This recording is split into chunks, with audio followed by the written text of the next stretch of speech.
Selamat malam, Tau Minahasa, teman-teman komunitas penulis Mapatik, teman-teman Institut Seni Budaya Minahasa Sebumi. Aku dapat lagi di Wale Papendangan Sonder. Orang mau belajar sama-sama batulis tentang sejarah. Teman-teman penulis sesiap di markasnya Mner Freddy Wawor di Sonder.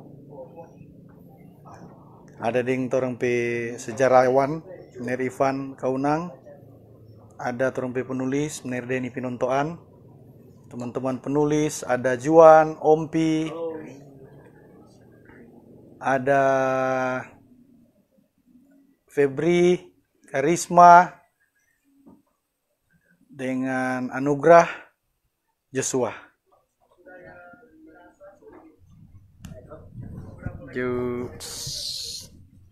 Jadi begitu no.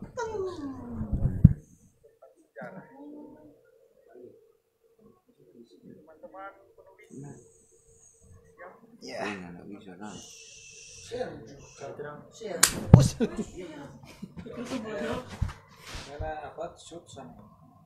Iya. Saya tuh lupa Ebi supaya sedap sekali ya Tom Ner. Baik waktu Wenes nih. Dua ada budi telepon.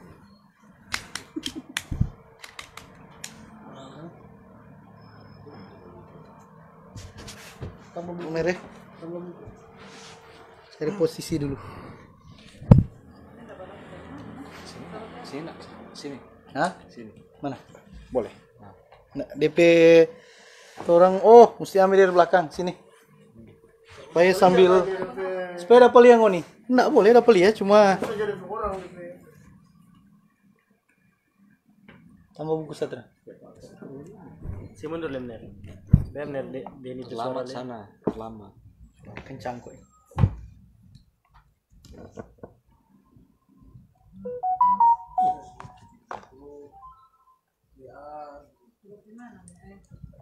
Facebook.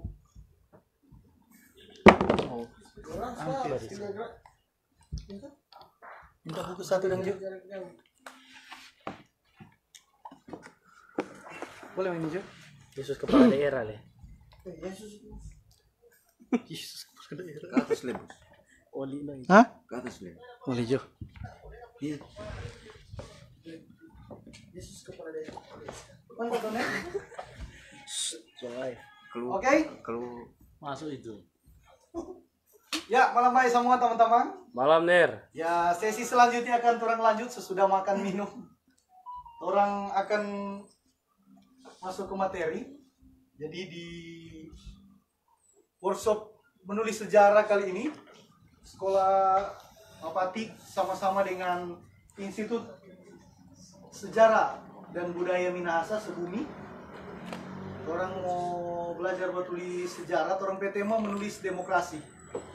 Jadi sejarah demokrasi. Di bagian awal, Nen, sama Bron? tiba mereka coba ikut, coba gimana? Nen, jadi dulu. Oh, Tujuh. Oh, oke. Tambah Karena nanti Mer Deni memulai. Mer Deni ini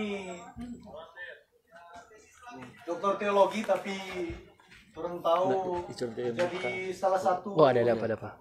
salah satu penulis paling produktif di daerah Patorang sekarang dan banyak menulis tulisan sejarah. Tulisan sejarah Mer Deni orang boleh dapat DP jejak di dunia digital tuh, tapi juga di buku-buku. Nanti sebentar Mer Ivan mau sambung, kita akan langsung dulu kesempatan Pak Mer Deni. Sekali lagi malam baik semua, selamat datang teman-teman penulis. Ada Anugrah Pandey, Joshua Wayong, Karisma Purama, Febriani Sumual, ada Juan Ratu, Ompi Setlik, dan ada pemain cadangan Vilo dengan Vilo Karundeng, Ner Freddy, Or dan kita. Siapa? Orang tiga dan Ner pemain cadangan. Oke, Ner silakan. malam baik semua. Malam Ner. workshop kita kali ini tentang menulis sejarah demokrasi Minahasa. Jadi tentu nanti Mer Ivan akan tambahkan kaitan dengan metodologi meneliti dan menulis sejarah. Tapi saya akan mulai dengan beberapa hal mengenai topik kita malam ini. Dan karena ini spesifik pada hal tertentu dalam Minahasa atau sejarah Minahasa, yaitu demokrasi Minahasa, maka perlu kita memulai workshop ini dengan konsep mengenai apa demokrasi Minahasa itu. Apakah yang kita maksudkan dalam workshop ini, demokrasi Minahasa itu sama dengan demokrasi Yunani klasik atau demokrasi modern? Yang di sini saya coba rumuskan dan mungkin nanti orang diskusikan sama-sama bahwa secara konseptual paling tidak yang kita maksudkan dengan demokrasi Minahasa yaitu berkaitan dengan baik gagasan, kesadaran, pengetahuan, praktek hidup berkaum yang di dalamnya itu sistem sosial, politik, ekonomi, religi, dan lain sebagainya yang khas dalam masyarakat Minahasa di zaman leluhur. Nah, itu poin pertama. Di zaman kolonial dan kemudian tentu karena Minahasa terus berkembang, maka Minahasa di zaman kini, zaman kontemporer, zaman modern ini. Bagaimana kemudian kita dapat merumuskan demokrasi khas Minahasa? Ada berapa poin yang saya coba rumuskan yang kemudian boleh kita sebutkan sebagai landasan dari apa yang kita sebut dengan demokrasi Minahasa. Pertama, kesetaraan. Dan saya kira ini kalau kita yang sudah banyak kali mengikuti diskursus Minahasa, maka poin ini hal pertama yang akan kita sebutkan kaitan dengan kita membicarakan demokrasi Minahasa.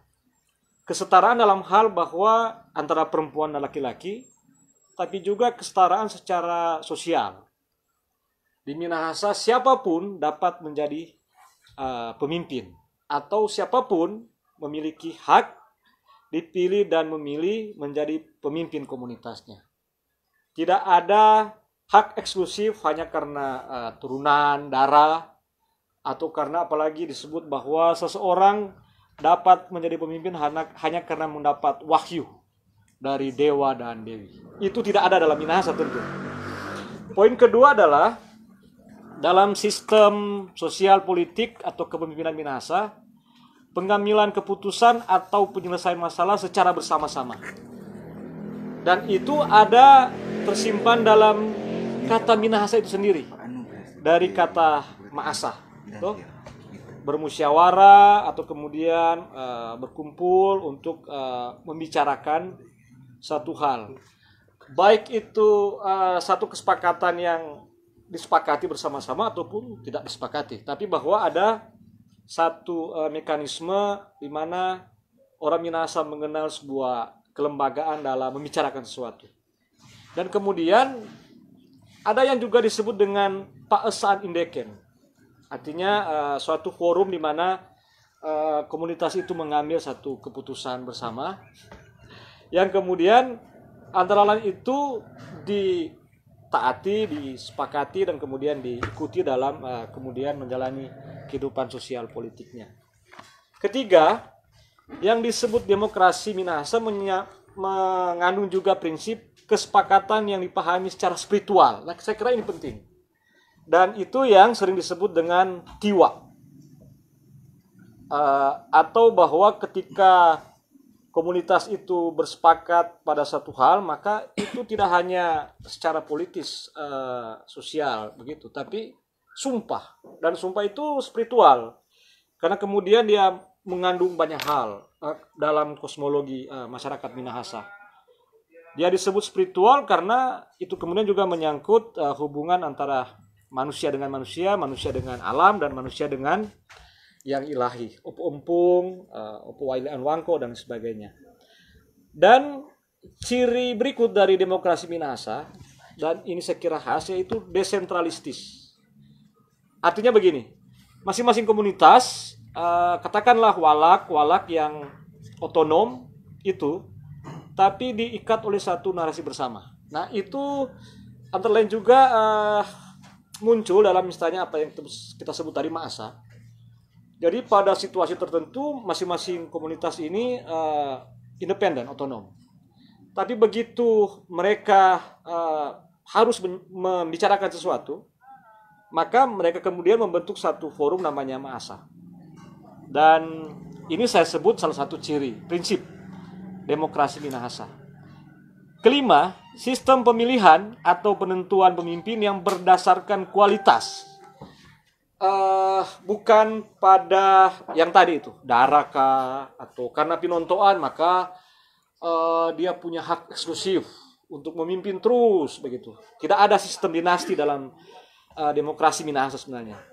Maka itulah dia kemudian disebut dengan demokrasi Minahasa karena sistem kepemimpinannya yang dinamis.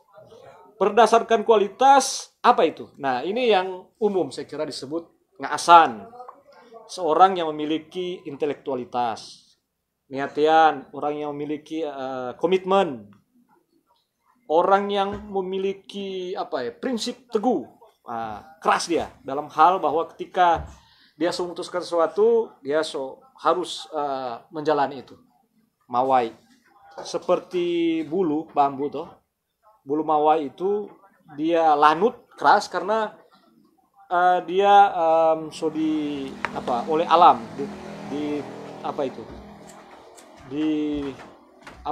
diseleksi oleh alam bahwa kemudian dia harus menjadi orang yang keras. Dan setiap orang seperti tadi setara tadi, baik laki-laki maupun perempuan memiliki kesempatan yang sama untuk menjadi pemimpin komunitas. Karena dalam narasi Minahasa, narasi tua, menjadi satu persoalan besar dalam komunitas itu, ketika ada satu kelompok dalam komunitas itu yang entah karena alasan tertentu mau mendominasi kelompok yang lain. Dan itu tersimpan dalam ingatan kolektif kita, yaitu Mawetik, peristiwa Mawetik.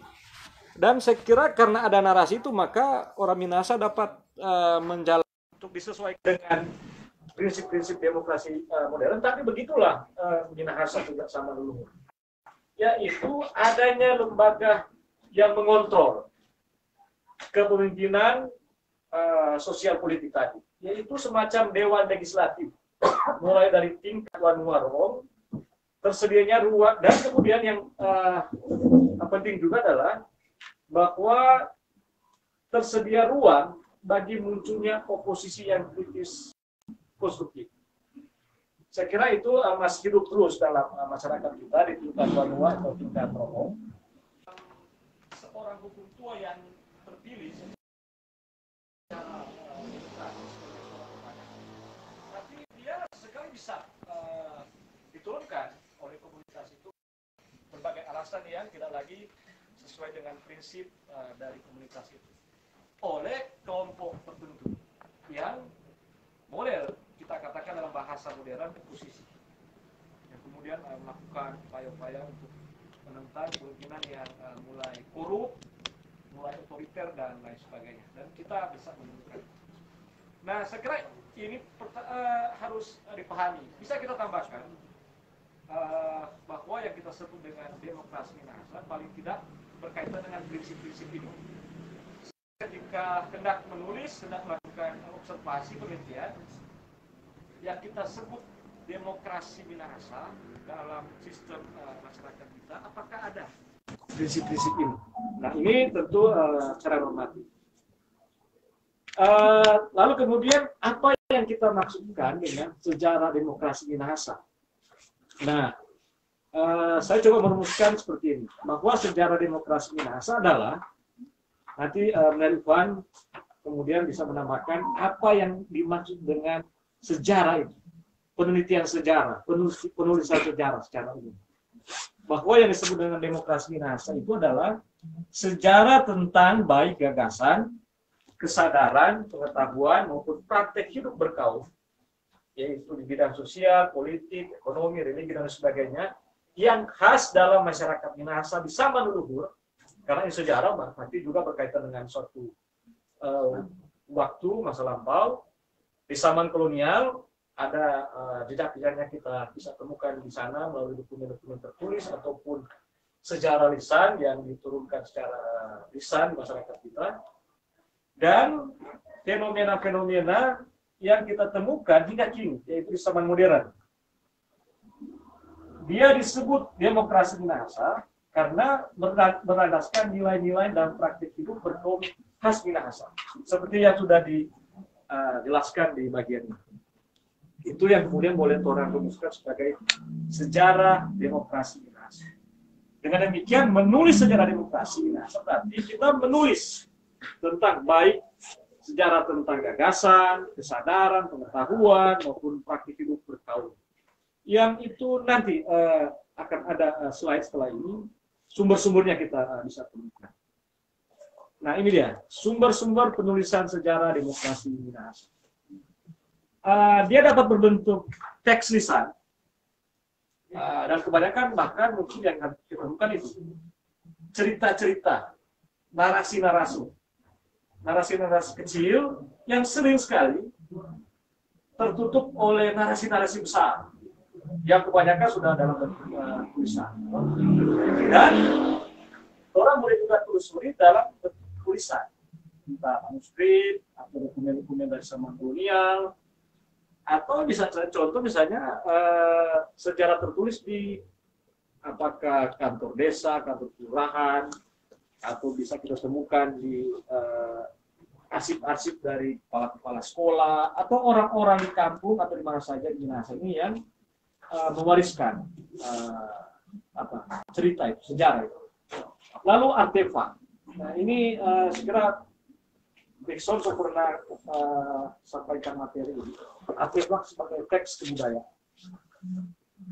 Tuan boleh meneliti misalnya Waruga dengan mengamati, menganalisa, ya mungkin nanti dapat dikonstruksi bahwa inilah penanda-penanda, jejak-jejak dari demokrasi Minahasa. So, mengapa di Waruga misalnya ada motif tentang perempuan dan laki-laki atau macam-macam yang menggambarkan kehidupan? Bisa dari situ.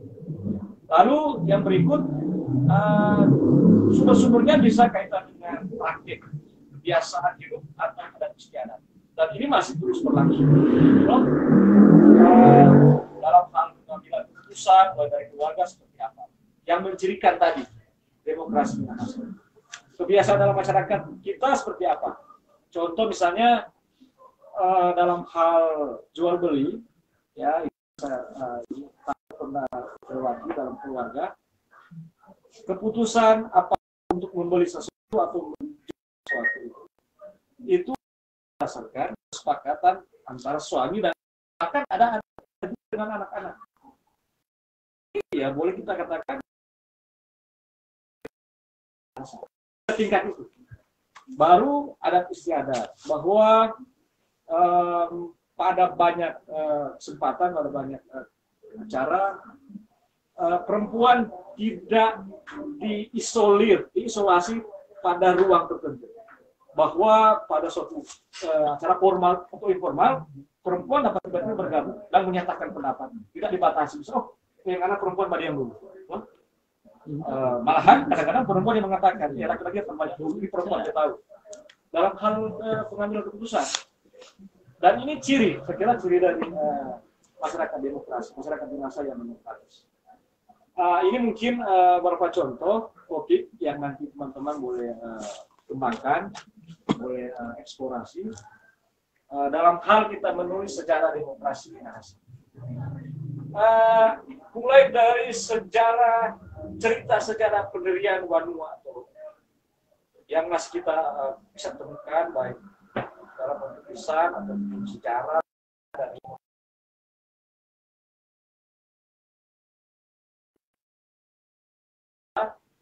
punya sebuah Vanuatu. Siapa yang mendirikannya? Bagaimana proses pendiriannya? Makna-makna apa yang kemudian ada dalam proses pendirian itu? Yang ketika menulis sejarah demokrasi Minahasa selalu kita kembali ke konsep tadi. Konsep tentang demokrasi Minahasa. Lalu ini, sejarah kepemimpinan Wanua atau Roro.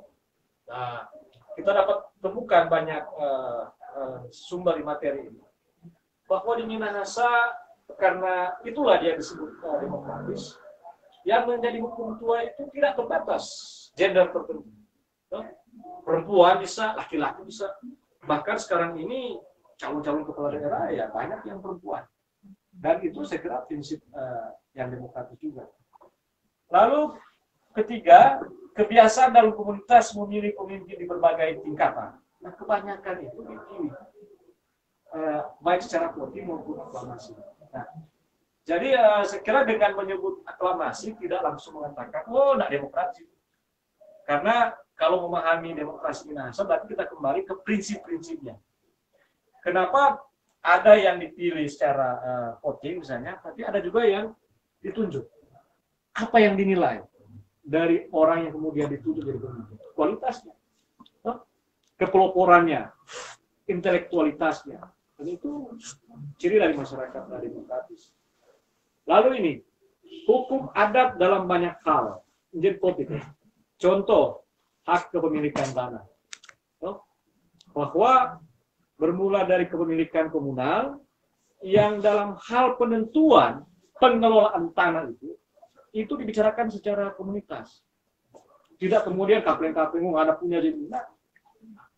Dan karena kepemilikannya komunal, maka yang disebut dengan tanah pasini itu diserahkan kepada keluarga-keluarga tertentu selagi itu masih berfungsi ekonomis. Ketika tidak lagi berfungsi ekonomis, itu dikembalikan kepada komunitas. Itu demokratis, bukan kapitalistik atau lain-lain. Artinya selalu ada proses di mana komunitas itu prinsipnya. Komunitas dilibatkan dalam hal termasuk ini, kepemilikan tanah sekalipun.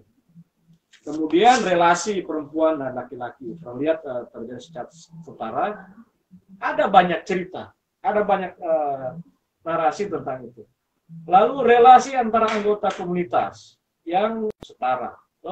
Mungkin masa baru kemudian anak-anak itu dongkan sebagai kelompok masyarakat. Orang tua cerita ini, kita kira bisa menurut tingkat AW itu anak-anak juga dilibatkan. Mungkin nanti kemudian, ini juga perlu diteliti dan menarik ditulis perubahan itu. Lalu pengambilan keputusan mulai dari tingkat keluarga, bahwa tidak tidak hanya satu pihak. Misalnya, dalam masyarakat patriarki jelas yang menentukan keputusan itu laki-laki. Tapi dalam masyarakat kita yang menentukan keputusan itu bersama. Misalnya begini, seorang Buddha misalnya mau menikah, dia agak sulit untuk mengambil keputusan sendiri dalam tradisi. Musikat umat tanya Pak anak-anak dulu. Bayangkan itu urusan dia mau kawin. Mesti umat tanya anak-anak dulu. Kenapa? Mungkin ya mewarisi tradisi demokrasi itu. Baru di tingkat rool dan sebagainya. Nah ini yang belum jauh dari kita itu sejarah protesta. Saya kira ketika kemudian orang-orang Minahasa menyebut hele rumpuh permesta untuk menyatakan sikap terhadap pemerintah pusat, karena juga mewarisi prinsip demokrasi. Karena tadi itu membawa prinsip-prinsip desentralisasi. Banyak sekali yang bisa kita tulis dari sejarah permesta yang diwariskan kepada kita, kebanyakan adalah dalam bentuk lisan. Lalu ini, teks-teks kultural dalam bentuk situs dan motif-motifnya tadi. Masih banyak yang orang bisa eksplorasi untuk menulis sejarah demokrasi Minahasa dari teks-teks kultural itu. Tapi tentu itu perlu lagi ada upaya-upaya penggalian. Lalu ini, yang bisa juga jadikan topik dalam menulis sejarah demokrasi. Makna pada setiap simbol dalam budaya Minahasa. Apa makna tawa? Mungkin selama ini ya tauan dalam pengertian tertentu, tapi ketika kita mau menulis itu dengan pendekatan perspektif demokrasi, kita akan bisa menemukan maknanya dan punya banyak hal untuk ditulis. Manguni, toh? Apa maknanya? Yang kemudian menjadi simbol pada banyak organisasi dan juga lalu makna dalam syair-syair atau ungkapan-ungkapan tua yang ada orang cukup akrab di Mawale, cawanas parupuan, cawanas pakuruan, itu demokratis sekali. Dan demokrasi, prinsip demokrasi yang dikandung oleh ungkapan ini melampaui dari prinsip-prinsip demokrasi Yunani klasik, bahkan demokrasi modern sejak revolusi Prancis. Karena menempatkan orang itu pada posisi yang setara. Kalau ngana nggak suka orang mau mau dominasi, maka jangan ngana mendominasi orang lain. Reprisokal apa gitu. Lalu jadi bisa bentuk Manado yang mungkin narasi di kampung-kampung eksplorasi jauh-jauh tulis, oh ini tuh membuat prinsip-prinsip demokrasi. Nah, ini yang terakhir, metode dalam hal kita mengumpulkan bahan-bahan, kemudian menulis dan lain sebagainya. Pertama, deskripsi. Ya, dengan observasi, dengan penggalian, orang kemudian coba mendeskripsikan apa yang orang temukan itu. Lalu kemudian tentu kalau hanya dalam bentuk deskripsi, dia hanya informasi.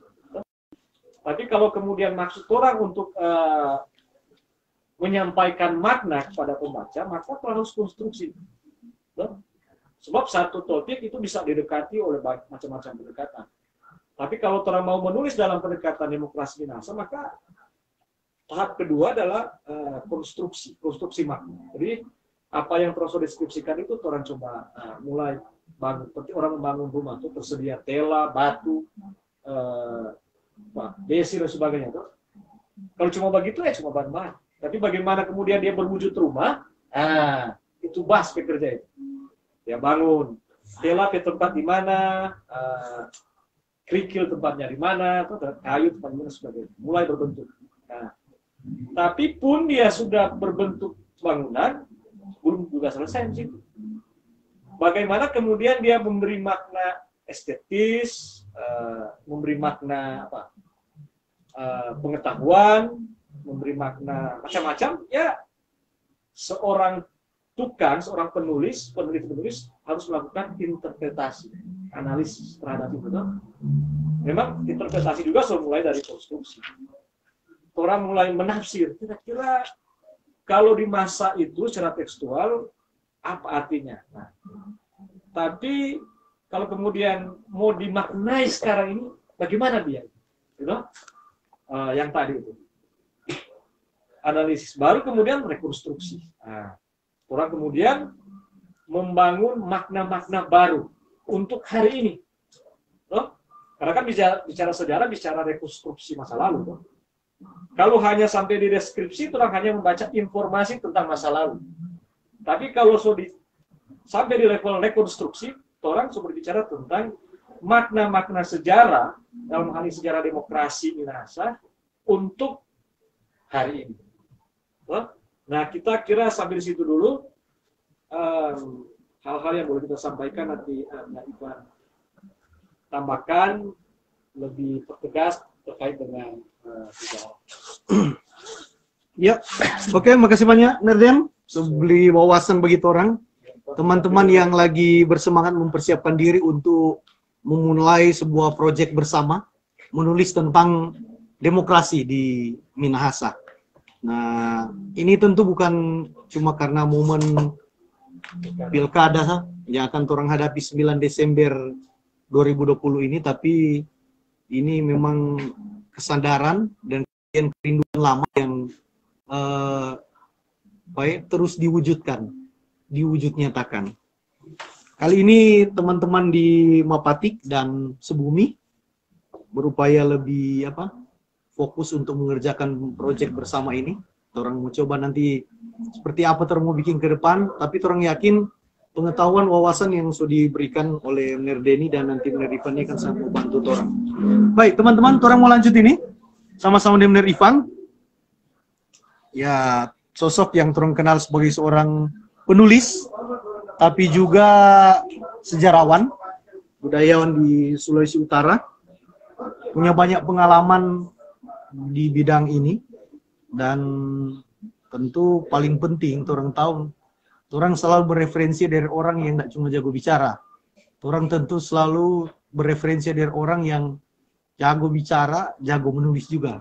Mner Ivan ini banyak karya sama Mner Denny. Dorang dan bagi orang tetap dorang jadi teladan yang baik bagi orang. Mner, silakan Mner.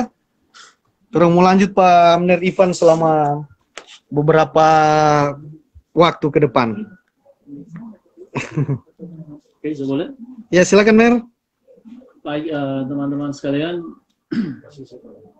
menulis sejarah. Sebenarnya ketika kita mendengar menulis sejarah, dalam aspek tertentu bukan ada ketakutan, tetapi ada kata sejarah. Itu yang membuat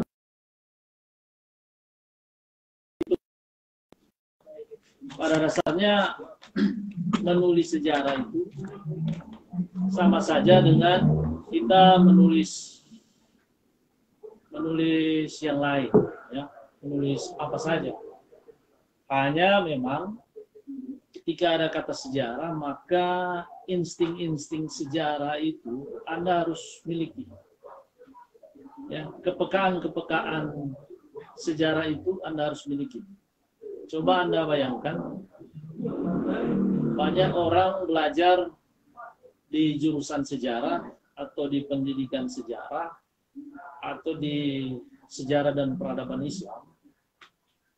Mereka itu 3-4 tahun kuliah sejarah dan mendapatkan mata-mata kuliah berkaitan dengan penulisan itu, metode sejarah, teori sejarah, metodologi sejarah, historiografi, bibliografi, dan sejarah Indonesia. Sedangkan kita yang hadir di sini hanya 3-4 jam kita berada di sini untuk berbicara sesuatu yang mungkin hal yang baru untuk Anda. Tapi tak bisa juga dipungkiri bahwa ada sejarawan otodidak.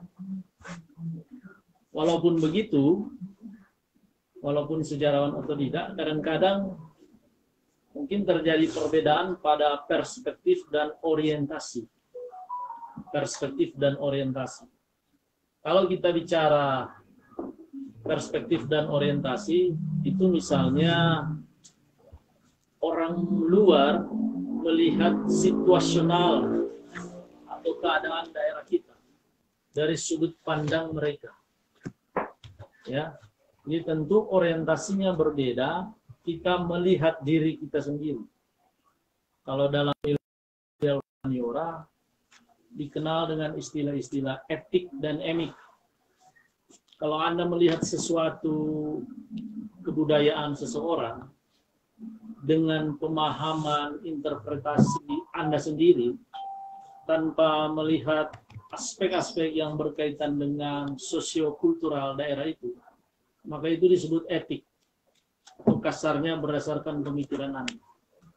Tapi kalau Anda melihat satu kehidupan sosial budaya, salah satu etnik atau suku bangsa, dengan memperhatikan aspek-aspek kultural dari suku bangsa itu, itulah yang disebut dengan emik.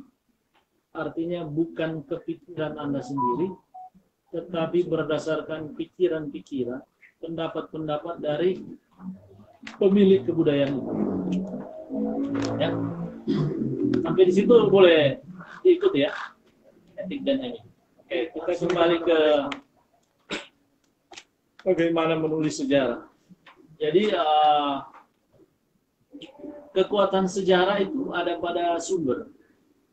Ya, kekuatan sejarah itu ada pada sumber.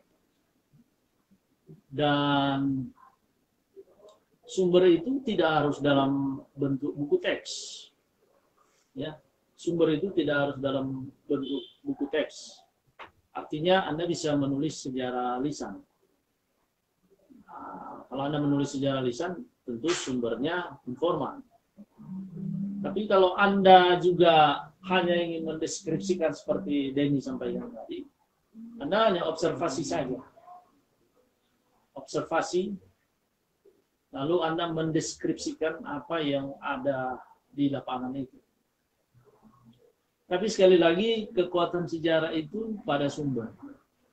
Kalau kita bicara sumber, maka mungkin terlalu tinggi kalau saya sampaikan, arsip dan dokumen itu sangat penting dalam sejarah. Arsip dan dokumen itu sangat penting. Ya. Arsip ya seperti manuskrip, tulisan-tulisan tangan.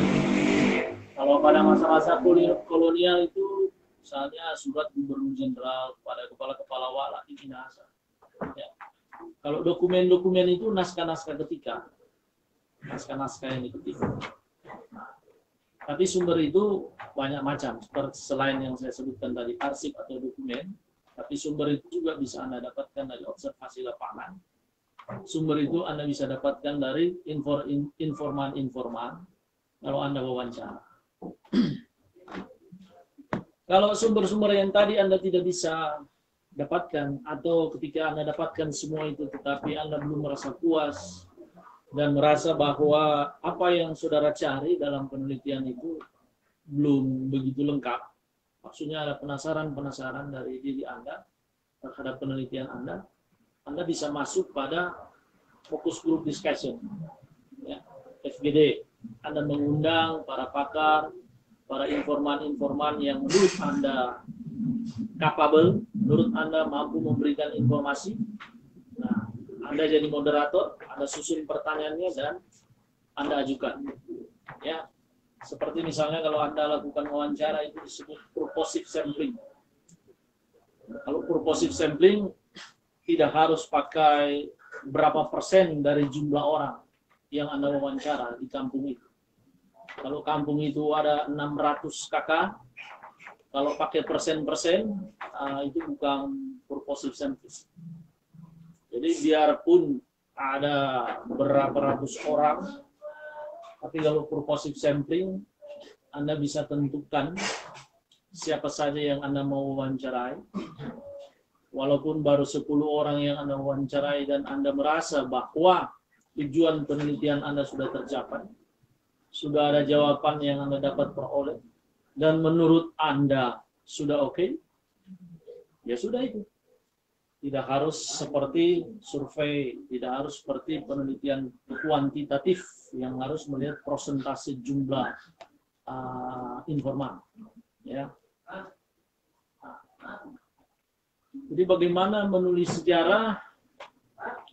Singkatnya, tulislah. Kemudian karena Anda katakanlah dalam tanda kutip bukan sejarawan, ketika Anda selesai tulis, Anda bercakap-cakap dengan tulisan Anda untuk mengukur apakah tulisan itu tulisan sejarah atau bukan.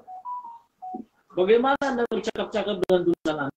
Anda apa sejarah demokrasi? Siapa yang merintis sejarah demokrasi di Minahasa? Ini kalau misalnya sejarah demokrasi.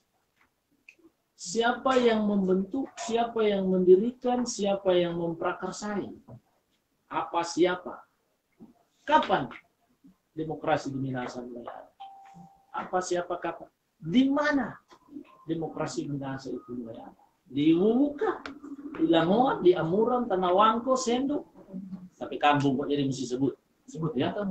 Atau di Matungkas sana, atau di Tumaluntung sana, Wangurer sana, Taratara, dan lain-lain, tidak mengecilkan nama-nama kampung yang ada di Minahasa yang banyak sekali. Ya. Jadi apa, siapa, kapan, di mana, bagaimana proses terjadinya demokrasi di Minahasa? Mengapa demokrasi itu ada?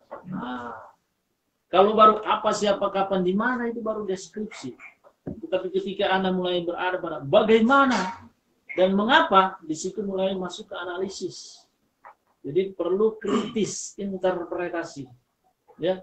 Dan kritis dan interpretasi itu memerlukan kepekaan sebagai seorang sejarawan, insting sebagai seorang sejarawan, dan semua itu bisa dilatih. Sama juga dengan menulis itu bisa dilatih. Profesor saya almarhum Profesor Dr. Tengku Ibrahim Alfian dari Aceh, dia menyampaikan kalau mau menulis carilah tentu waktu yang cocok untuk Anda. Anda siapkan kertas atau laptop kalau sekarang, duduk di tempat yang Anda sukai. Kalau Anda biasa minum susu, buat susu. Minum kopi, buat kopi. Duduk santai saja, lalu Anda mulai menulis dengan cara dan bentuk lingkaran-lingkaran. Demokrasi. Tulis demokrasi. Baru Anda kasih lingkaran. Siapa yang merintis, yang memprakarsai demokrasi di Minang? Demokrasi. Kapan demokrasi itu ada? Kapan? Dan seperti yang saya sebutkan tadi, buat lingkaran begitu. Ketika selesai lingkaran-lingkaran itu, bagaimana, mengapa, dan seterusnya. Yang siapa sini? Siapa yang memprakarsai demokrasi di Minasa? Anda pakai panah lagi. Misalnya, Dr. Samratulangi. Kapan itu? Di mana? Ya, gitu. Bagaimana proses? Gitu, ya. Jadi, metode lingkaran, sebut saja metode lingkaran. Atau menurut profesor saya yang lain, profesor sudah almarhum juga, Profesor Kutaratna, Nyoman Kutaratna. Dia katakan kalau menulis itu seperti menyapu. Ya, seperti menyapu. Jadi apa yang ada di pikiran Anda, di otak Anda, setelah Anda membaca, observasi, wawancara, dan lain sebagainya, Anda tulis. Itu biasa filsuf Minasa itu dia pakai itu, Freddy Wowo. Tulis dulu, tulis. Sampai habis yang ada di otak. Jadi, kalau menulis, tulis dulu. Jangan kalau Anda ingat buku, mau cari itu buku di lemari, Anda balik, sudah hilang itu ide-ide yang ada di otak. Jadi kalau Anda mau menulis, misalnya, menulis sejarah demokrasi di Minasa, bla bla bla bla bla bla. Anda ingat buku tuh dalam kurung, buku itu ada sama Freddy. Di lemari warna kuning, rak ketiga. Tutup kurung. Karena mungkin Anda lupa judulnya, tapi Anda ingat dia ada di situ bukunya. Ketik lagi terus. Oh, buku ini warna hitam. Ada apa? Denny Pinontoan. Dan seterusnya. Nanti selesai menulis, kalau Anda sudah bosan, biarkan Anda jalan-jalan. Mungkin 1 hari, 2-3 hari, 1-2 jam. Anda kembali lagi, baru mulai atur. Buku apa ketik ini? Dan seterusnya. Aku kalau buku.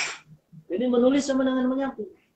Sekarang Anda sapu rumah 1-2 jam, kotor lagi, sapu lagi, sama dengan menulis.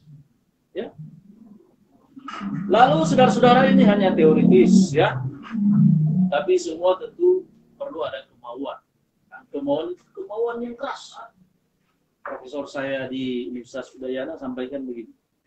Kadang-kadang kita harus melatih dan memaksakan diri kita berada di depan laptop. Kalau sekarang, ya. Kalau dulu kan di depan kertas mau tulis. Kalau enggak, kita kok mau tulis ini, kita mau tulis ini. Ya, kalau cuma berangan-angan begitu, belum berwujud sesuatu, susah.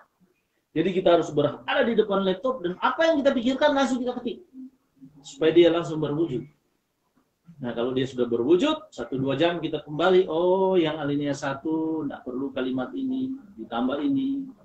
Alinea ini dipindah di bawah, ini yang naik ke atas, ini harus pakai buku ini, dan seterusnya. Lama-lama jadi suatu tulisan yang utuh. Ya. Nah, saudara-saudara, menulis apa saja itu ada metode. Ada tadi Denny sudah sampaikan beberapa metode. Tapi metode sejarah itu ada 4 langkah. Kalau disebut metode itu langkah-langkah penelitian. Ya. Metode penelitian sejarah itu ada 4 langkah. Orang-orang sejarah menyebut 4 langkah. Ada juga 5, 4 lah. Langkah yang pertama adalah apa yang disebut dengan heuristik. Nah, sebenarnya sama juga semua penelitian, hanya persoalan saja setiap metode penelitian oleh para pakarnya diberi nama. Ya. Nah, sebelum saya masuk ke 4 langkah itu, saya pernah diundang di salah satu instansi Saya mau berbicara tentang metode penelitian linguistik ya di Balai Bahasa Manado. Lalu saya mengatakan begini sebelum mulai. Adakah metode penelitian linguistik? Gitu. Tidak dijawab lah, atau mereka bilang ada dan lain sebagainya. Jadi sebenarnya semua metode penelitian menurut saya adalah sama. Karena itu langkah-langkah penelitian. Hanya saja para pakar menamakannya konsep-konsep berbeda-beda. Seperti metode penelitian sejarah. Yang pertama adalah apa yang disebut dengan heuristik. Heuristik itu adalah mencari dan menemukan sumber, benar-benar menemukan. Jadi kalau orang mau cari data, berupa purposive sampling tadi, orang mesti cari informan yang benar-benar mampu memberikan informasi. Kalau informan tidak mampu memberikan informasi, ya iya saja supaya cepat selesai wawancara, karena saya mau pindah ke informan yang lain. Jangan kita kecewakan dengan informan itu. Sebagai seorang peneliti kita hargai. Ya. Tapi kalau kita lihat, tidak ada informasi yang bisa kita dapatkan, kita iya saja supaya cepat selesai dan kita pindah ke informan yang lain. Ya, harus ya sopan lah, elegan. Iya Pak, saya kira sudah cukup Pak. Saya mau pindah ke enggak, bukan saya mau pindah ke tempat lain. Saya kira sudah cukup ya. Karena sudah tidak banyak lagi data yang saya mau dan sebagainya. Atau bagaimana cara supaya bisa selesai wawancara itu. Jadi yang pertama adalah heuristik, mencari dan menemukan sumber, benar-benar menemukan. Misalnya contoh, saya mau menulis sejarah Minahasa. Oke, dia mendapat buku sejarah Minahasa. Senang sekali dia, kita mau menulis sejarah Minahasa, kita sudah dapat buku sejarah Minahasa. Ketika dibolak-balik setiap halaman, apa yang ia cari tidak ada. Berarti Anda tidak benar-benar menemukan. Ya, toh? Jadi heuristik itu mencari dan menemukan sumber, benar-benar menemukan. Ya. Yang kedua, langkah yang kedua adalah kritik. Ketika sumber itu Anda dapat, Anda harus kritik. Ada yang disebut apa yang disebut dengan kritik intern dan ekstern. Kritik intern itu adalah isi. Misalnya buku itu diterbitkan tahun 1960. Atau tahun-tahun lama sebelum bahasa Indonesia seperti sekarang. Anda buka, sudah bahasa Indonesia seperti sekarang. Harusnya kalau tahun dulu, doe-loe. Cara, TJ, cara. Ini terbit tahun 60. Tapi isinya, bahasanya sudah bahasa sekarang. Nah, Anda harus kritik. Dipercaya tidak informasi ini atau tidak. Ya. Yang kedua, kritik ekstern. Anda mau mencari sejarah Minahasa. Anda benar mendapatkan buku sejarah Minahasa, tapi Anda lihat ini ditulis oleh fam-fam atau nama orang yang bukan orang Minahasa. Anda harus kritis. Apakah dia mempunyai orientasi dan perspektif kultural historis yang sama? Ya, begitu maksudnya. Jadi Anda harus kritis dengan buku itu. Lebih baik Anda cari yang lebih dekat adalah cari buku-buku sejarah Minahasa yang ditulis oleh orang-orang Minahasa. Apalagi kalau penulisnya memang tinggal di tanah Minahasa. Dia akan merasakan bagaimana dinginnya di tepian Danau Tondano dan dia mampu mendeskripsikannya ya, dan lain sebagainya. Ya. Berbeda dengan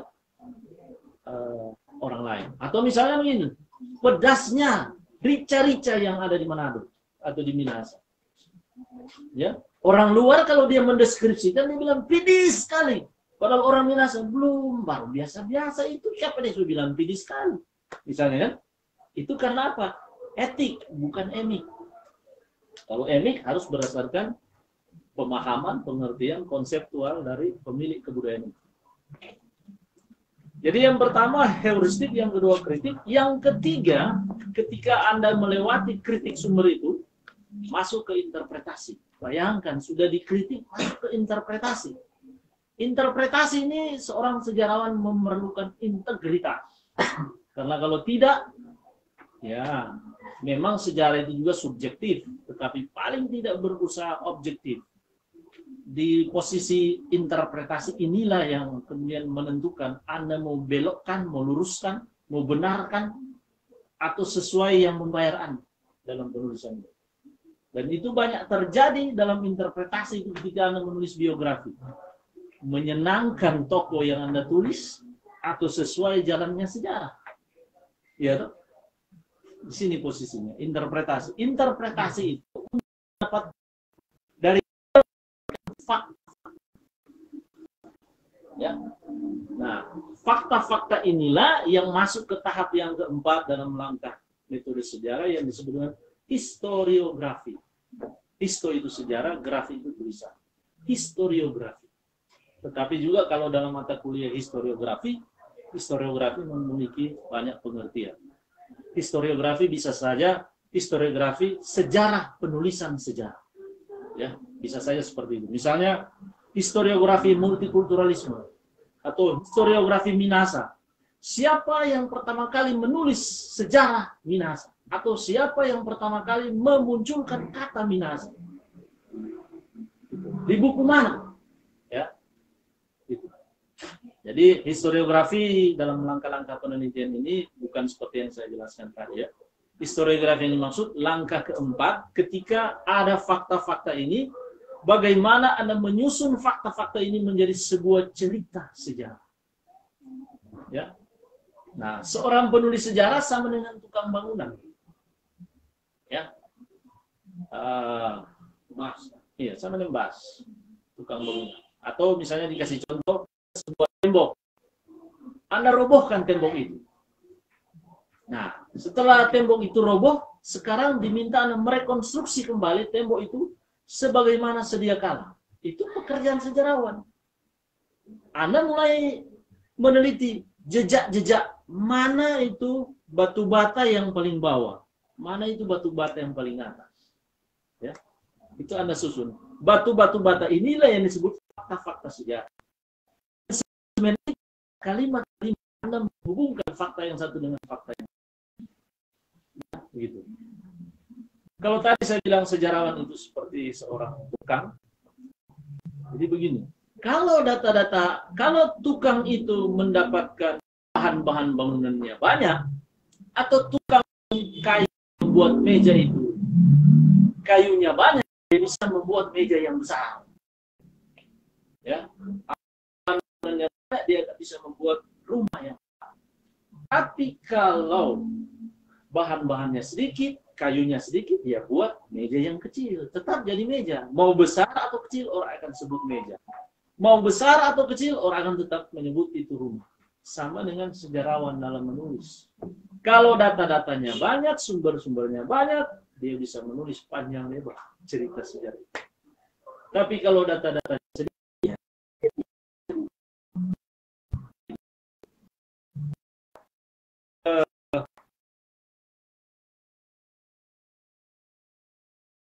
dan ekstern, kemudian story. Kalau menulis sejarah demokrasi Minasa, kalau Anda bingung, saya langsung saja, misalnya Anda menulis, memang awalnya Anda tulis demokrasi di Minasa, zaman si kuno, sama nenek moyang. Bagaimana nenek moyang? Kalau kita ikut periodisasi sejarah, menulis sejarah bisa periodisasi. Karena perbedaan judul sejarah dengan judul ilmu-ilmu sosial, dia pada tahun. Ya, misalnya sejarah demokrasi Minasa tahun berapa sampai berapa. Ya. Ilmu-ilmu sosial lainnya, dia menulis sejarah demokrasi di Minasa. Sejarawan dia harus ada tahun. Tahun itu tidak harus dalam misalnya sejarah demokrasi di Minasa baru ini angkat tangan menunjukkan suatu masa, ya. Demokrasi sama yang berarti sama klasik sejarah demokrasi di Minasa pada zaman berarti tahun 1940, ya. Sejarah demokrasi zaman Jepang tanpa boleh juga sejarah demokrasi 21 seperti itu, ya. Tulis sejarah dan item-item yang banyak. Bisa saja hanya menulis gedung demokrasi di Minasa, gedung Volksrat, tokoh-tokoh demokrasi di Minasa, biografi. Bisa saja seperti itu, atau kebijakan-kebijakan berkaitan dengan demokrasi di Minasa. Dan banyak lagi, masih banyak sebenarnya. Ya.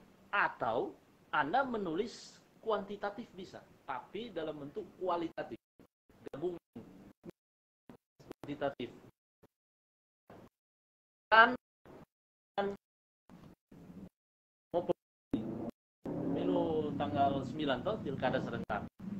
Ambil koran bulan 9 Desember, tanggal 1 sampai 10 Desember misalnya. Atau Anda ambil dari yang 6 bulan sebelumnya, ketika penetapan mulai berkampanye.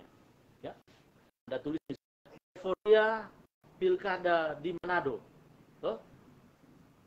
Wacana pilkada di Manado dalam apa ini icompe koran ini media sulut. Nah, ada berapa persen? Ada kalimat-kalimat tertentu yang berkaitan dengan demokrasi. Ada berapa persen? Nah, misalnya gitu. Atau Anda melihat ujaran atau pidato-pidato disampaikan oleh ukuran persen yang ada koran 1 sampai tanggal 10 bicara itu wacana tentang pilkada. Jadi tidak harus tidak harus secara ketat seperti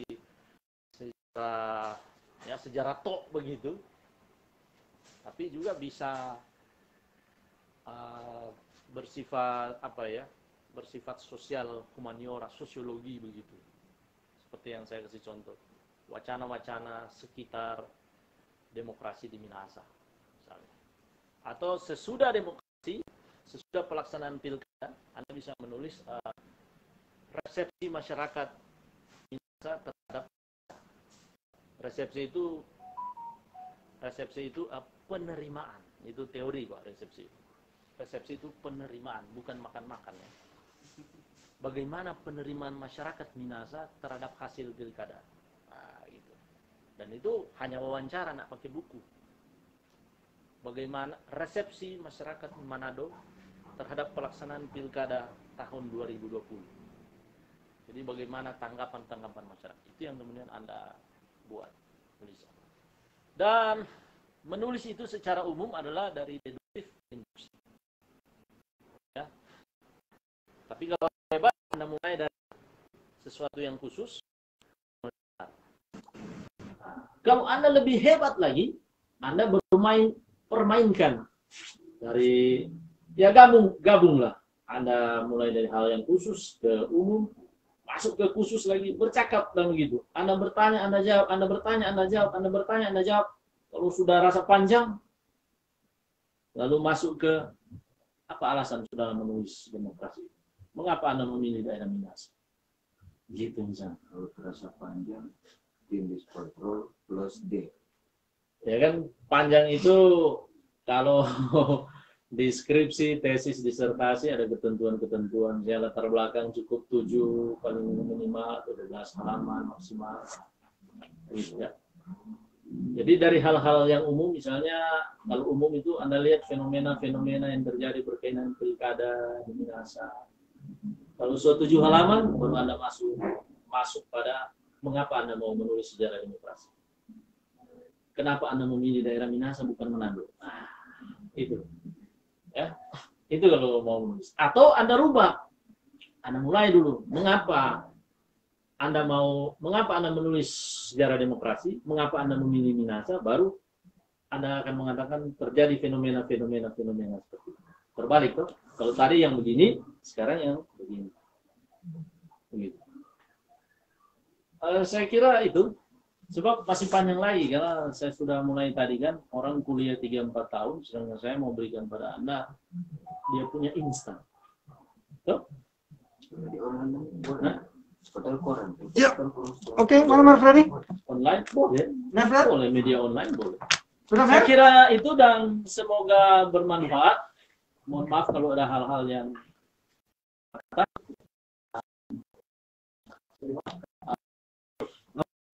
Makasih banyak, Never. salam sehat. Teman-teman, orang ini ada di Walai Papendangan.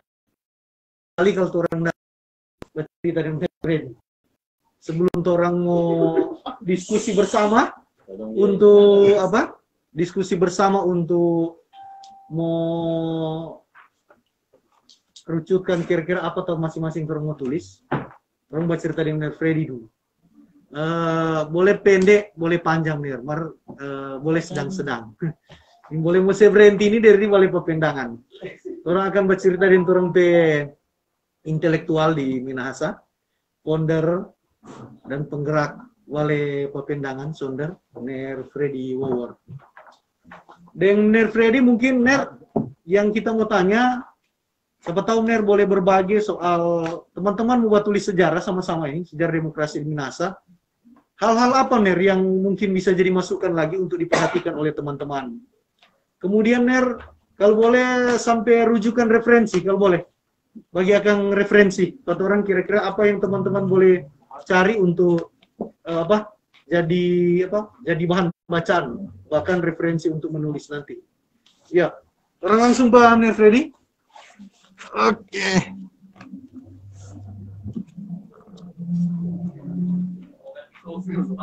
Ya. Oke.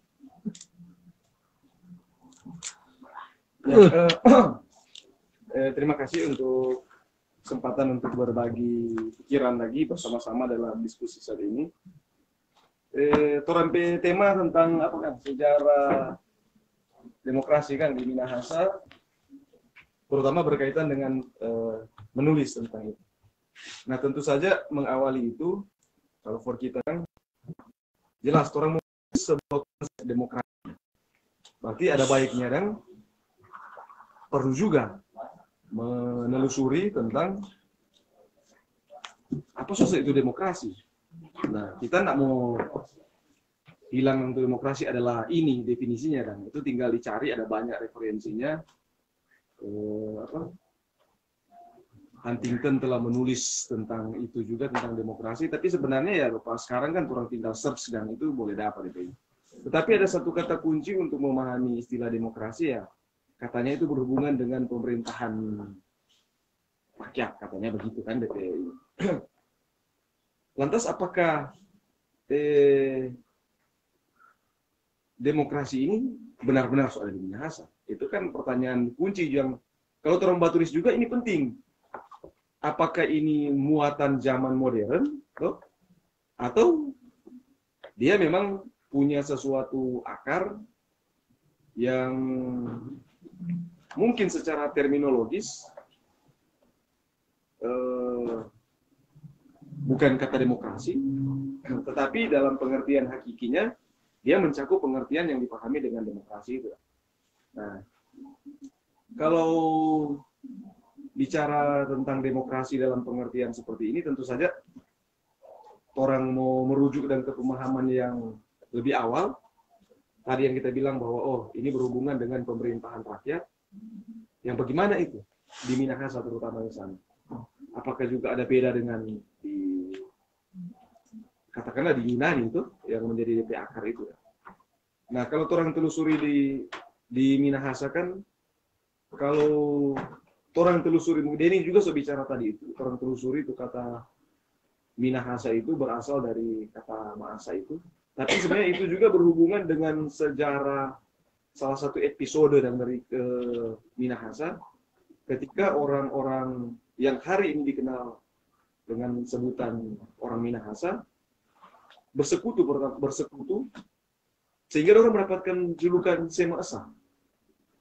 Nah itu berkaitan dengan peristiwa ketika di Watu Pawetengan itu untuk menghadapi persoalan yang mengancam orang eksistensi kehidupan, sehingga kemudian para boleh bilang kepala rumah sebenarnya, kepala klan, kepala tumpukan itu bertemu, dan dalam pertemuan itu orang datang mewakili orang pakai istilah sekarang misalnya istilah klan atau walak-walak datang mewakili dan membawa suara tentang persoalan yang terjadi. Nah, persoalan kan waktu itu salah satunya adalah berkaitan, sebenarnya kalau dia mau masuk lebih jauh lagi, berkaitan dengan peristiwa Mawetik, dan kemudian peristiwa yang berhubungan dengan peperangan-peperangan, ancaman-ancaman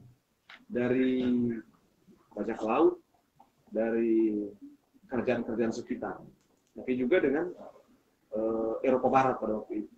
Nah, dalam proses Maesa inilah sebenarnya orang boleh menemukan akar dan bahwa ternyata orang ada konsep tentang itu, ada konsep tentang yang hari ini orang bahasakan dengan demokrasi, karena ada perwakilan di situ. Jadi bagaimana suara dari sebuah tumpukan itu disampaikan melalui perwakilan, dalam hal ini para pemimpin-pemimpin klan atau pemimpin taranak atau pemimpin walak ini, dan kemudian itu diperjuangkan dalam pertemuan itu. Nah, itu yang sebenarnya menjadi salah satu kata kunci penting, yaitu ma'asa atau ma'asa. Jadi itu sendiri adalah proses dan dari sebuah aktivitas, sebuah aksi dan untuk mencari pertemuan pemikiran sebenarnya. Jadi ma'asa itu adalah proses itu sendiri. Sama orang sekarang tuh, orang berkumpul, membahas sebuah topik, dalam lingkup tertentu ini sebenarnya adalah sebuah proses seperti itu. Cuma dalam konteks di zaman dulu, karena ada persoalan yang mengancam durante masa depan kehidupan, dilakukan ma'asa. Nah, di sini sebenarnya tergambar akar-akar demokrasi di Minahasa. Nah, kalau orang mau kaitkan juga dengan laporan dari orang-orang Eropa, salah satu referensi tertua itu kan Blas Palomino. Jadi Blas Palomino ini membuat sebuah laporan. Buku ini pernah diterjemahkan, pernah menjadi bagian dari catatannya Taulu dulu di sejarah Minahasa, tapi ada yang versi tentang sejarah peperangan di Minahasa melawan imperialisme. Tapi kemudian oleh Van Pasen dan Ben Palar menerjemahkan dokumen ini berkaitan dengan laporan penginjilan, bukan penginjilan arti tertentu, tapi laporan dari para Jesuit di wilayah ini. Nah, di situ dilaporkan bahwa orang-orang di salah satu daerah di waktu itu di Kali, DP konteks DP tempat itu, jadi orang itu tidak memiliki raja dan memerintah dan katakanlah dan tumpukan-tumpukannya masing-masing. Tetapi kalau orang mau membuat keputusan yang berkaitan dengan masa depan orang ini, orang akan membicarakannya secara bersama-sama. Dari beberapa dasar ini kan terus boleh bayangkan, ternyata ada titik temu antara konsep demokrasi yang orang pahami di zaman modern ini tuh adalah perwakilan, adalah pemerintahan yang bertolak dari apa katalah ungkapan dari rakyat, oleh rakyat dan untuk rakyat, kan itu konsep-konsep seperti itu tuh. Baru kemudian ada visi di situ. Nah, akar-akar ini sebenarnya ada dalam tonggak-tonggak sejarah. Paling tidak itu juga yang disaksikan oleh para Jesuit di awal ketika orang datang di kisaran tahun 1600-an. Nah, ini menjadi penting bagi kita bahwa ketika orang menulis tentang sejarah demokrasi, orang penting sebenarnya juga dibilang juga dari Ivan tadi, memetakan tonggak-tonggak itu. Dan juga penting untuk terus mencari meredefinisi dan mencari DP pemahaman tentang konsep ini, karena pun berdasarkan penulisan sejarah orang mesti cari tahu dan terus cari bedakan apakah sama konsep demokratos yang menjadi sumber dari pengertian modern di zaman sekarang itu dengan konsep di Minahasa misalnya. Tapi yang pasti kalau sampai hari ini pun orang masih dengar Minahasa itu tidak baraja. Jadi sebenarnya dalam torampe alam archetype dan alam berpikir dan yang dibangun dengan torampe cara pandang dari masa lalu itu tegas sebenarnya. Makanya di satu masa dalam dialog dengan seorang teman dia pernah bilang sebenarnya Minahasa ini masih kalah beradab. Maksudnya kalau beradab dalam arti apa?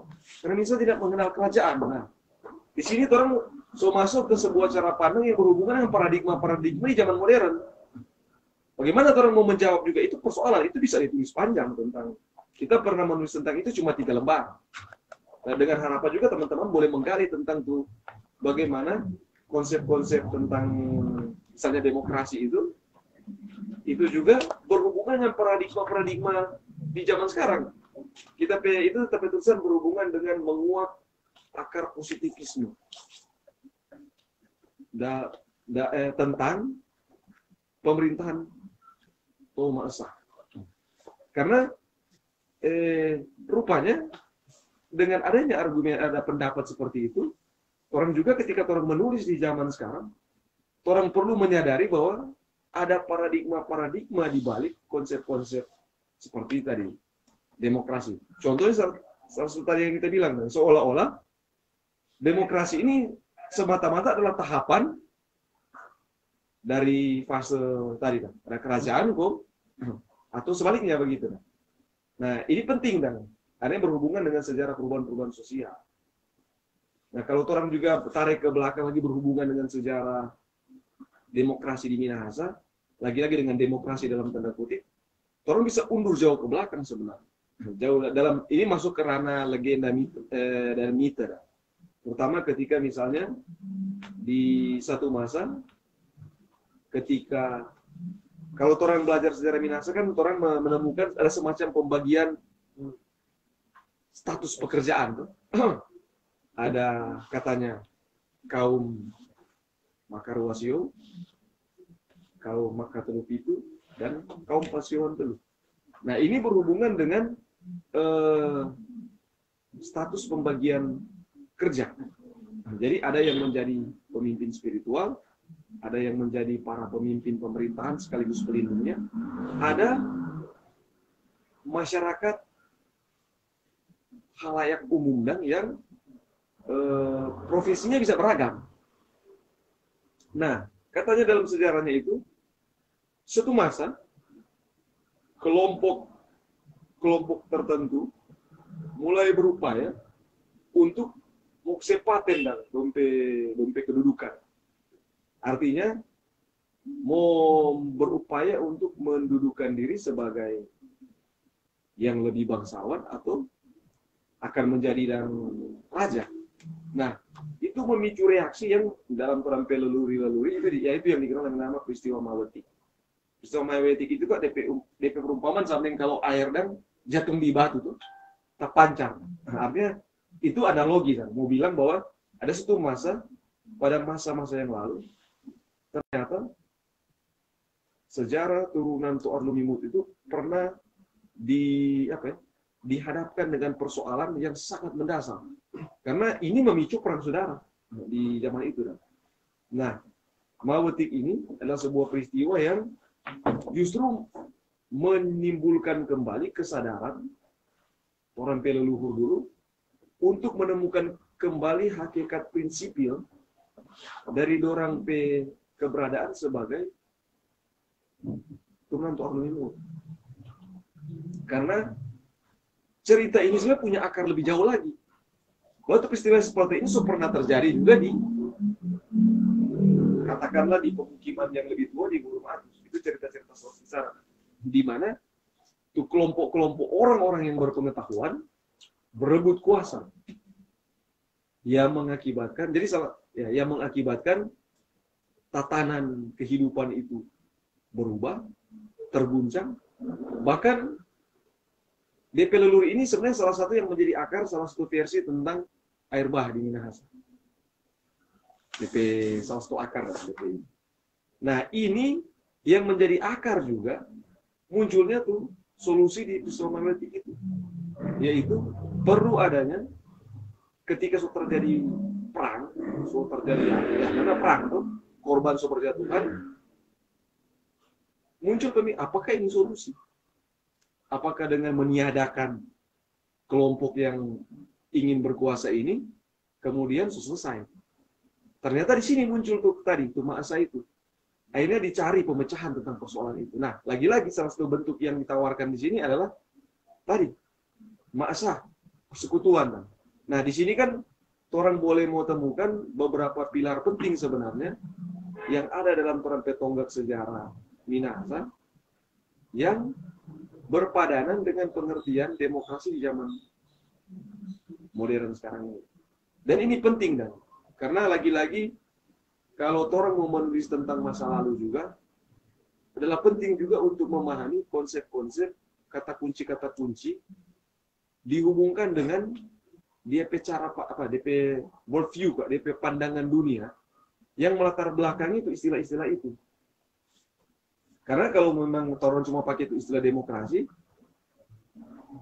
bisa saja orang patokan demokrasi itu, apalagi kalau menggunakan padanan terminologi kata Minahasa itu baru. Itu kan produk yang berhubungan sekali dengan situasi kolonial. Kata Ma'asah, selama. Tetapi kata Minahasa itu sendiri produk tahun 1679 kalau tidak salah ketika dia muncul dalam laporan untuk menjelaskan tuh hasil rapat, hasil musyawarah untuk menyelesaikan konflik di zaman itu. Baru kemudian kata itu mengalami pergeseran di mana? Di level para pengguna kata itu dalam hal ini bukan orang Toran sebenarnya, para amtenar, para kontroliur dan petugas-petugas kolonial yang memberi laporan. Nah, ini sudah muncul. Jadi kata ini susah juga dan kalau mau bilang dia sengaja, tidak sengaja kan? Karena dia seiring waktu berubah dan DP pengertian. Dari pengertian sebagai musyawarah, sebagai sebuah persekutuan, makanya ada tuh istilah sema'asa, maksudnya mereka yang bersekutu. Atau orang-orang perjanjian, atau orang-orang yang melakukan kesepakatan. Dia berubah menjadi apa? Menjadi sebuah identitas teritorial dan kebangsaan. Dia bergeser dan itu kata Minahasa ini dia jadi menjadi itu dah. Nah, dalam konteks itulah berarti dia terikat dengan situasi kolonial. Nah, di zaman kolonial ini pun di zaman modern, dia bukan lagi zaman VOC tapi pergi di pemerintah kolonial Belanda, artinya mulai di pasca runtuhnya VOC 1899 dorang kolaps, 1900 mulai pemerintahan kolonial Belanda. Nah, di fase itu terjadi yang pemilihan raya itu kan, yang pemilu raya itu tuh, untuk menentukan tuh referendum apa itu. Di fase itu kan baru mulai berlaku tuh pemilihan dalam arti modern tuh itu. Karena so berhubungan dengan posisi orang di dalam apa dan di dalam konteks modern. Dan so berhubungan yang tadi Om Pi bilang. So ada dewan tertentu dan yang dipilih dalam artian modern sesuai dengan konstruksi pemerintahan modern. Kalau dulu kan apa saya bilang tadi, wakil keluarga, wakil klan, wakil walak tuh, dorang yang memang di dompet tumpukan itu dorang dipercaya memiliki bukan memiliki power, dipercaya untuk membawakan suara. Tapi kan kalau di konteks modern agak beda, karena dorang itu berhubungan dengan politik. Dalam hal ini kan dalam bayang-bayang kolonialisme. Nah, ini penting dan kita pikir itu menarik sebenarnya untuk mencoba merekonstruksi itu dalam menulis sejarah. Lagi-lagi kan supaya orang tidak menjadi sekedar memadan-madankan cuma dan sekedar dan mau itu penting juga karena kalau enggak ketika orang menulis bisa saja referensi orang tentang demokrasi itu lupa. Dalam artian begini kalau orang kembangkan sedikit ada tuh buku Om tidak baca-baca itu bagaimana demokrasi mati. Kalau orang mau kaitkan dan tompe refleksi tentang demokrasi katakanlah dalam alur tadi, kalau orang saya lompat sedikit orang Minahasa hari ini katanya di negara yang bersifat demokrasi. Tapi apakah demokrasi orang ini benar-benar demokrasi? Apakah simpul-simpul seperti pemilu dan lain-lain itu benar-benar adalah jalan ke demokrasi, atau justru dia menggembosi itu. Karena kalau mau dibandingkan tuh, apa sekarang seolah-olah semua bebas bersuara. Kalau dulu kan diri sendiri nak mewakili, dulu kan wakil DP. Kalau sekarang kan peraturan apa DP istilahnya? Seperti pemilu raya kan. Jadi satu orang satu suara tuh. Kalau dulu kan satu klan bermusyawarah, baru memastikan DP suara dipercayakan kepada orang pewakil lagi untuk naik ke atas. Iya boleh bilang begitu. Ini dia berbeda dengan demokrasi di Yunani yang dia pewakil itu adalah orang-orang terpelajar, yang laki-laki, yang punya garis kebangsawanan. Beda. Di situ kan jadi kalau mau pakai itu pengertian demokrasi dari ini ke Minahasa pewakil, beda sebenarnya. Dan jangan-jangan juga kalau orang menggunakan pemahaman ini dan berpatar itu, ini demokrasi di zaman sekarang salah satunya diwujudkan misalnya di pemilu tuh misalnya. Orang mesti coba pecahkan juga persoalan yang muncul dari kasus pemilu. Misalnya ketika apa yang muncul dan bagaimana ternyata pemimpin yang muncul benar-benar dia jadi medium dan hasil pemilihan bersama. Tapi ketika dia berkuasa, dia bawakan adalah otoritarianisme. Dan itu sejarah membuktikan banyak seperti itu. Nah, ini penting dan kita pikir itu tadi kan itu sejarah latar untuk menemukan konsep bagaimana suatu demokrasi.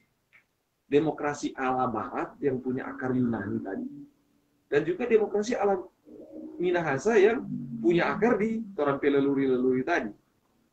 Karena di zaman sekarang umpamanya itu ada dua arus.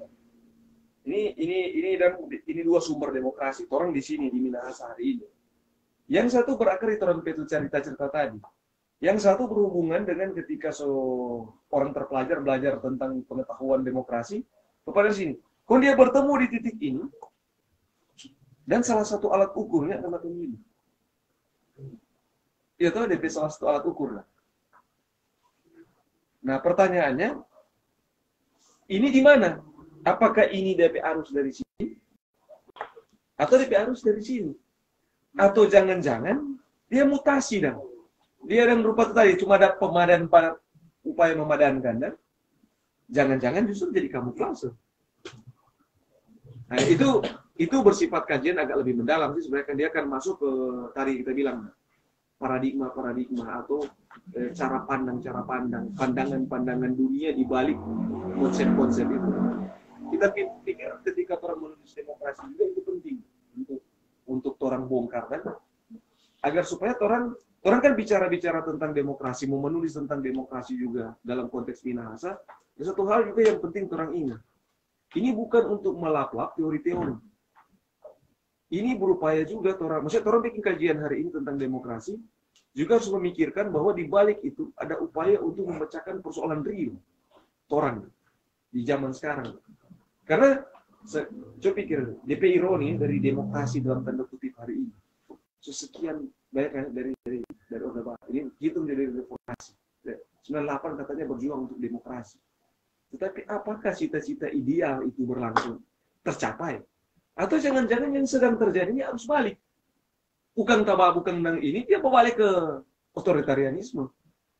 Cuma metode-metodenya, kalau dulu kan otoritarianisme kediktatoran itu terbentuk, memang ada satu partai tunggal atau satu kekuasaan tunggal kan, yang punya simbol tunggal, kok merebut kekuasaan, entah dengan cara kekerasan maupun dengan cara halus. Tapi dalam konteks historis dulu, banyak dengan cara kekerasan. Tetapi dalam konteks orang Indonesia, bagaimana?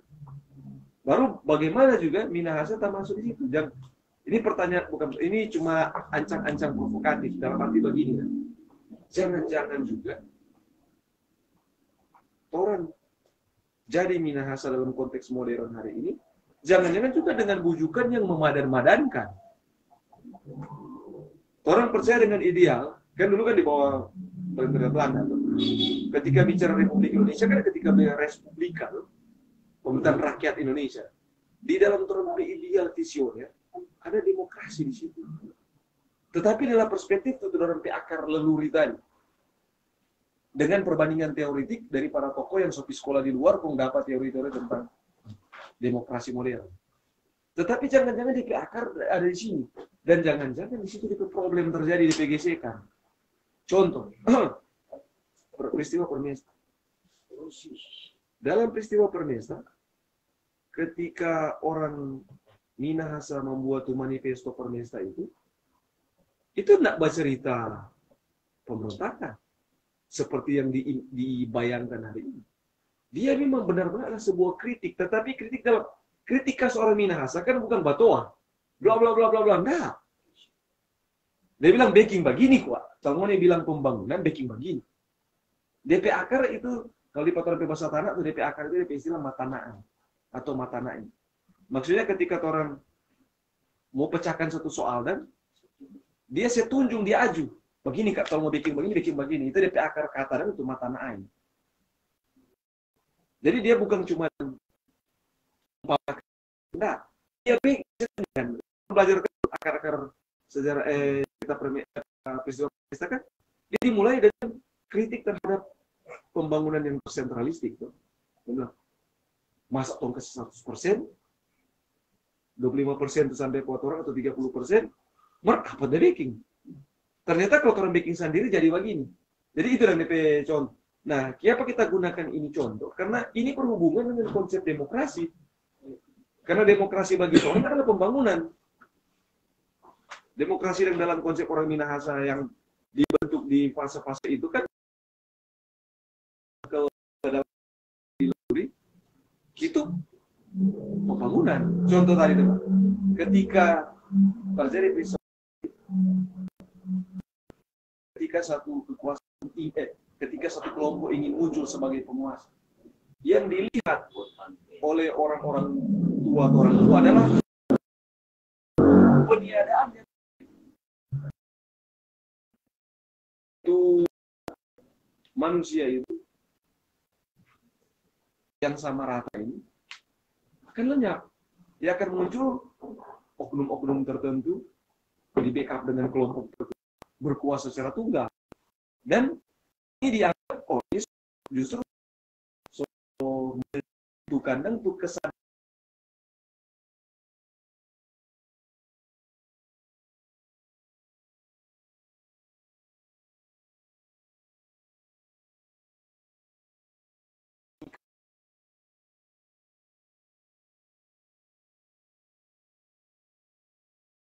Tol ini kok turunan Toor Lumut. Apa sih DP maksud itu? DP maksud bahwa Torang itu punya satu sumber asal-usul yang sama. Asal-usul seperti apa?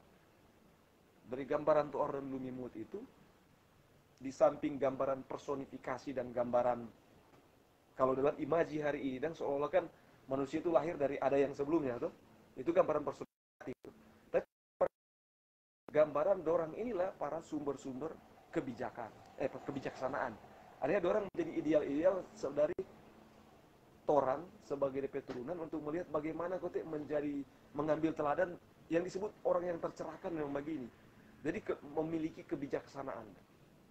Nah, itu juga yang dilihat dalam konteks pembangunan tadi. Jadi ketika orang mengkritik tentang konsep satu kekuasaan tunggal, dorang kritik itu sebenarnya mau mengarah kepada bukan orang membangun itu identitas Utewaya tadi, bahwa semua orang itu sama.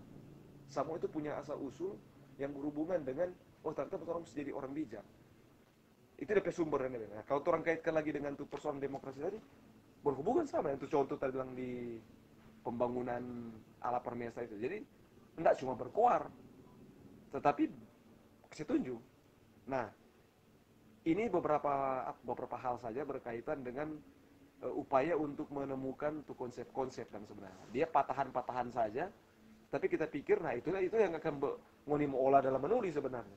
Ngoni kayak mau tulis dalam bentuk dia sejarah, konstruksi sejarah, ngoni mau masuk muka bahas tema demokrasi dalam arti konsep-konsep, ya itu tugas penulis. Tapi ini yang beberapa rangsangan saja sebenarnya bahwa ada banyak angle. Kalau orang mau tulis tentang demokrasi, ada banyak angle. Bukan ini dalam konteks sejarah demokrasi kan, ada banyak angle. Dan itu mesti punya juga tujuan tuh tadi.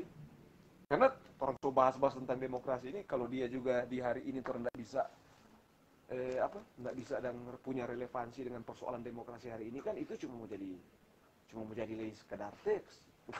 Iya tuh, cuma jadi tinggal cerita. Jadi saya pikir juga kajian tentang demokrasi di saat ini juga harus juga berupaya untuk menemukan jalan dalam memecahkan persoalan-persoalan demokrasi hari ini. Karena tantangan demokrasi hari ini juga adalah berkaitan dengan DP alat-alat ukur.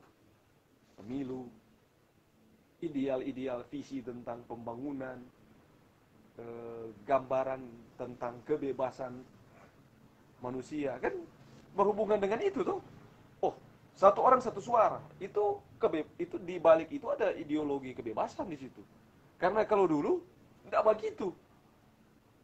Punso di Minahasa Pemilu Raya itu tahun 1930-an itu kan ada pembatasan itu setahu kita DP. Cuma mesti lihat ulang dan DP detil dan DP ini. Maka setahu kita kan cuma kelompok-kelompok orang tertentu yang dia pilih. Sekarang kan sudah pilih. Itu 18. Artinya di dalam konsep-konsep tadi, satu orang satu suara itu, di balik konsep itu ada konsep tentang ideal kebebasan yang menjadi bayangan visioner juga, imaji dari demokrasi. Ketika bilang demokrasi di tahun 98, DP imaji orang yang untuk itu kebebasan. Jadi demokrasi dalam imaji angkatan 98 atau angkatan 90-an ini cuma satu. Kebebasan menyatakan pendapat, kebebasan untuk berkreasi, kebebasan untuk menentukan cita-cita dan lain-lain, kebebasan untuk mengakses informasi. Demokrasi. Film itu di Manado buku berubah dari konsep. Bukan lagi ideal-ideal mau dapat akses tuh buku-buku yang dulu tidak bisa diakses. So, enggak. Karena ketika beberapa waktu kemudian 5 tahun setelah 98 Jogja pusat buku-buku yang tidak terbatas. Itu ironi itu. Maka ketika terjadi ledakan internetisasi digital, itu jadi satu visi baru di generasi 2000-an. Waduh, ini kebebasan. Yang ini sudah tahu bahwa di kisaran tahun 99 ke tahun 2000-an ada bayang-bayang ketakutan akan kolapsnya informasi. Apa itu DP istilah waktu itu? Jadi itu transisi dari 99 ke ini kan itu DP sistem muter balik ulang, muter balik di nol. Ada itu, mas sekarang sudah tidak dapat dengar.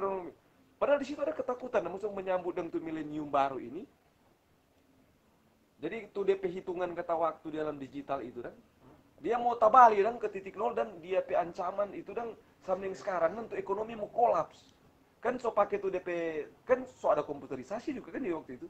Rupanya dia mau hitung baru dan rupanya restart baru dan itu pun dalam tanda kutip itu juga jadi bayang-bayang yang menakutkan di periode transisi itu.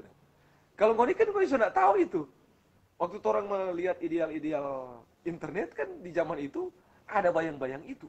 Mau jadi bagaimana? Belum tuh imaji-imaji ala para fundamentalis Kristen yang mengkampanyakan tentang ngoni akan semua pasang anam-anam dan lain-lain. Pakai chip. Itu sudah dari tahun-tahun itu dia kampanyakan. So lebih dekat berakhir tuh tahun 90-an ini. Orang nih, semuanya. Jadi secara ini ada tarik-menarik dan antara satu generasi yang melihat dan terjadi transformasi teknologi digital ini adalah kebebasan dan generasi yang lebih tua yang dihantui dengan bayang-bayang seperti ini. Sudah ini tuh dunia ini yang semua jadi neraka karena sebentar orang ini semua udah cap anam-anam di atas orang testa ini. Itu mungkin sudah dulu ini adalah bayang-bayang dengan segala-segala yang orang bilang demokrasi hari ini. Di balik reformasi, Sama orang dia bayang, loh PDP reformasi kemarin memang su bebas, cuma 5 tahun ke sini. 98, 99, 2000, 2001, 2002, 2003. 2004 itu kasus pembakaran buku di Jogja dan kemudian meledaklah tuh kelompok-kelompok serba kanan ini, baik kanan Kristen, kanan Islam, kanan semua ada. Itu mengkonsepsi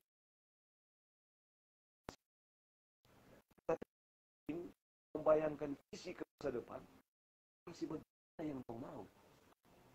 Dengan tadi kalau orang kaitkan dengan Minahasa yang kita petakan tadi itu ada dua duri dan itu akar teks dan akar leluhur, akar teks. Siapa? Lisam Ratulangi. Dia pegambaran demokrasi itu mewujud kepada terminologi politis federal. Karena dia punya imaji dengan persekutuan walak-walak. Dia punya imaji itu seperti yang dilaporkan oleh Blas Palamino itu. Mereka memerintah sendiri-sendiri. Tiap dan apa kata? Tiap dan tumpukan, tiap walak ini memerintah dirinya sendiri. Tetapi ketika berhubungan dengan orang masyarakat bersama, walak-walak ini bersekutu untuk mencari solusi bersama. Itu contoh. Kata federal menjadi satu solusi secara politis, terminologis dari seorang Samratulangi yang belajar tentang konsep-konsep demokrasi modern dengan UDP latar belakang leluhur tadi. Nah itu contoh dan seperti itu.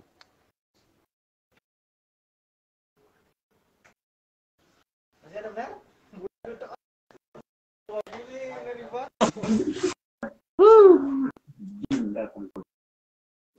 Iya deh. Tadi belum disinggung semua ini dua dulu. Itu boleh tadi di awal. Iya. Tapi kita mau makan. Nah, kalian soal yang ini kok komen. Iya. Iya.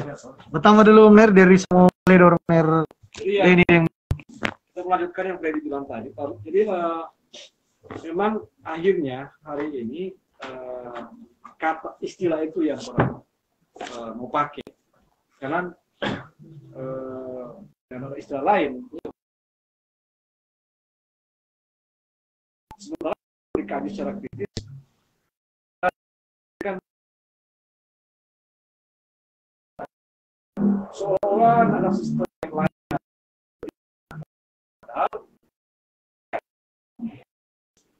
praktis, dikulikan, tidak sebagainya. Tapi memang boleh dikatakan ini temuan masyarakat atau peradaban modern. Nah, tapi yang maksud dengan penulisan ini kan untuk melihat yang kita bilang tadi dan setidaknya Freddy menambahkan tadi dari Ivan juga landasan orang untuk kemudian jangan sehingga tidak terganggu dengan narasi besar tadi.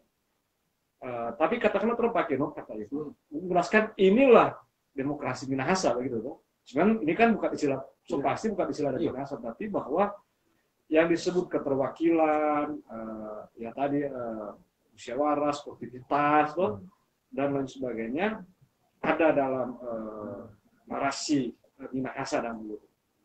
Sehingga memang dalam kaitan dengan penulisan nanti ini kita kira terfokus juga di kitab usulan di praktek-praktek yang masuk orang boleh jangkau, dan karena ini bukan menulis seperti misalnya demokrasi Minahasa, tapi ada kata sejarah jadi penting untuk kemudian melihat juga soal yang diperjuangkan tadi aspek ruang dan waktunya. Sejarah berkaitan dengan waktu, suatu waktu, tapi kok itu batas dari segi waktu itu dan kapan kemudian sesuatu itu disebut sejarah. Apakah besok kemarin itu bisa juga dibilang sejarah dalam pengertian itu atau apa? Tapi kalau kita sesuatu yang terjadi dan itu mengingatkan orang tentang suatu hal di masa sebelum hari ini, itu sejarah. Orang bisa menulis sejarah, misalnya kalau yang formal itu yang sejarah pilkada misalnya, sejarah pilkada Sulawesi Utara. pertama di era reformasi. Tuh 2000 berapa? 5 ya? Iya, 2005. Clipping koran, cerita-cerita orang masih ada itu, ingatan-ingatan orang. Itu sesejarah juga kan? Kan ya? Sejarah itu ada tuh di buku apa itu? Bisa saja baru 5 menit yang lalu. Iya, intinya begitu. Itu sangat sejarah warna merah. Sehingga ketika menulis satu isu, tapi kan selalu diletakkan pada konteks ruang dan waktunya. Itu semua yang dianalisa dan sebagainya. Bisa juga judul humor. Beberapa pil dalam pilkada. Artinya money politik. Ya. Terus men? Dan Beberapa pil dalam pilkada. Artinya money politik. kalau menurut kita jangan selalu yang menghormati, ya yang baik-baik saja. Ada juga kan ya itu dinamika kan dalam sejarah Minahasa juga. Ada waktu-waktu tertentu yang ditunjukkan oleh peristiwa itu memang ya misalnya konflik apa dan itu lebih menarik.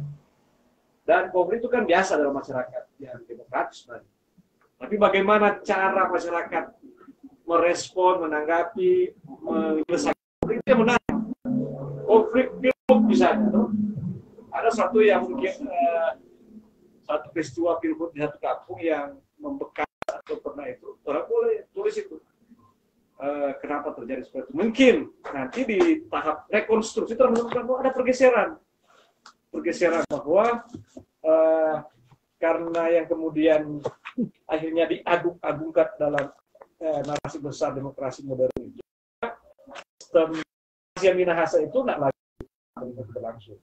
Karena apa? Ada perubahan sih, misalnya orang lebih percaya pada money politics, percaya pada faktor-faktor tertentu, dan itu kan bisa nanti beri sumbangan pada pembaca untuk mengingatkan kembali bahwa jika ini yang terjadi maka akan berdampak ini. Begitu. Kemudian perlu ada upaya-upaya. Kalau soal sejarah pemilu, yang kita tulis itu pemilu pertama di Indonesia itu di Minahasa. Nah, kenapa kita pemilu? Sebenarnya ada di Minahasa, tapi disebut pemilu karena kita pusat untuk kemudian terlaksana pemilu 55.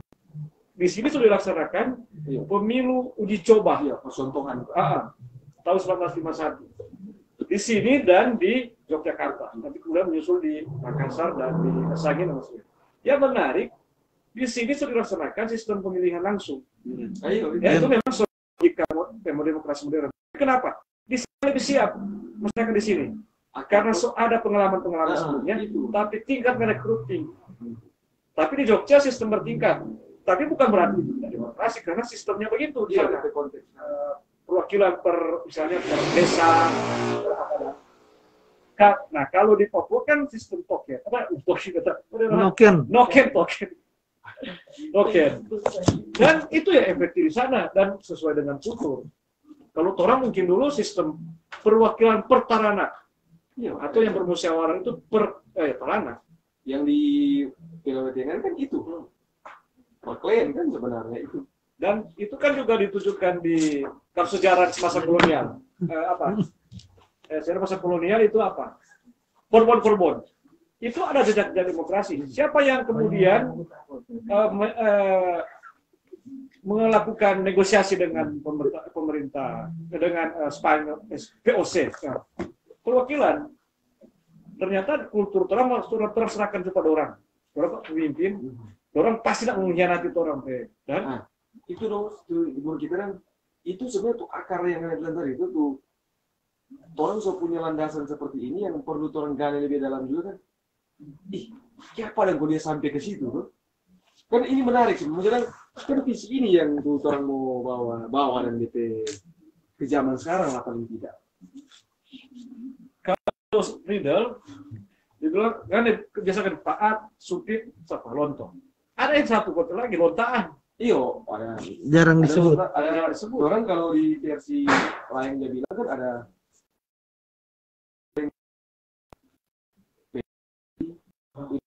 juru bahasa itu pangan pengawal. Iya. Ada berapa itu? Cuma kan tetap Dia kan tuh peristiwa itu kan ada dua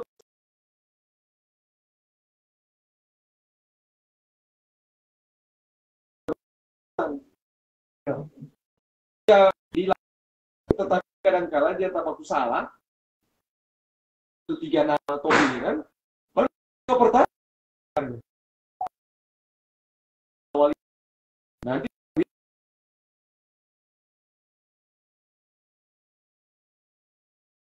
tumpang tindih cerita Pak.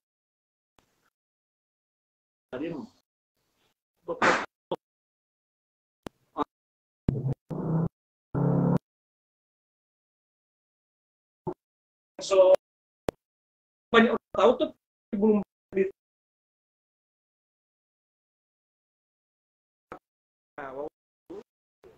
tapi itu memang masih di level dewan. Di kota dari itu wali kota perempuan pertama anak yang urut tuh dia terpilih.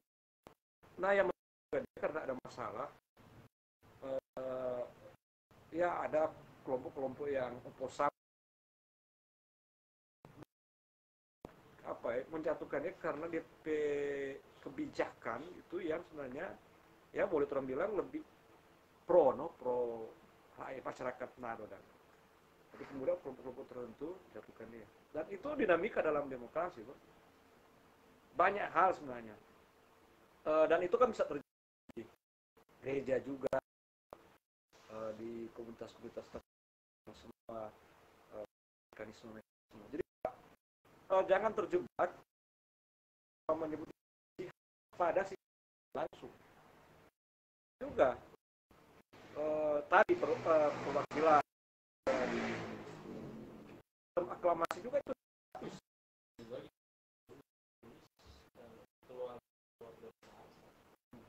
keluarga demokrasi,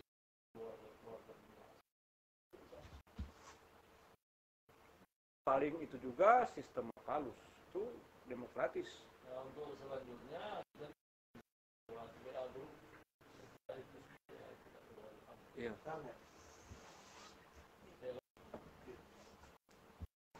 Pak, workshop malam ini lebih ke ide-ide gagasan teknisnya rekaman. Sesudah ini nanti mau apa tulis nanti.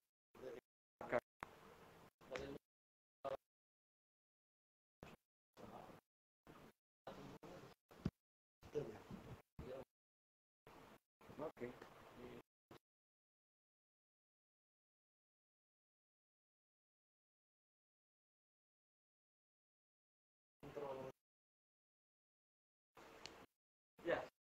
Ya, nah, Freddy, kalau perlu buku terkait misalnya mewakili generasi masa lampau, tentang kira-kira apa benar yang oleh Freddy referensi tentang Palu, tulis tentang sejarah sistem pemerintahan di desa Patorang, pemilihan di Wanua, Itu yang Blas Palomino. ya kan? Ya Blas Palomino itu apa itu kan kartu referensi tadi bilang itu kan tuh dokumen Blas Palomino itu buku apa benar? Dokumen apa? itu tuh laporan terjemahan laporan dari Blas Palomino itu tuh salah satu apa ya pater atau pastor yang datang ke kali 600-an itu DP laporan itu salah satu dokumen tertua yang memberikan kesaksian historis bahwa Toran P Minahasa di tahun itu punya pemerintahan yang bisa dikategorikan sebagai demokrasi. Dalam artian ini itu sih DP dokumen. Kalau teori kan sekarang banyak, cuma teori mau search di Google dah apa semua itu DP referensi modern. Lebih terkini lagi. Baru tuh ya kalau yang tekstual kan macam tuh Graflan P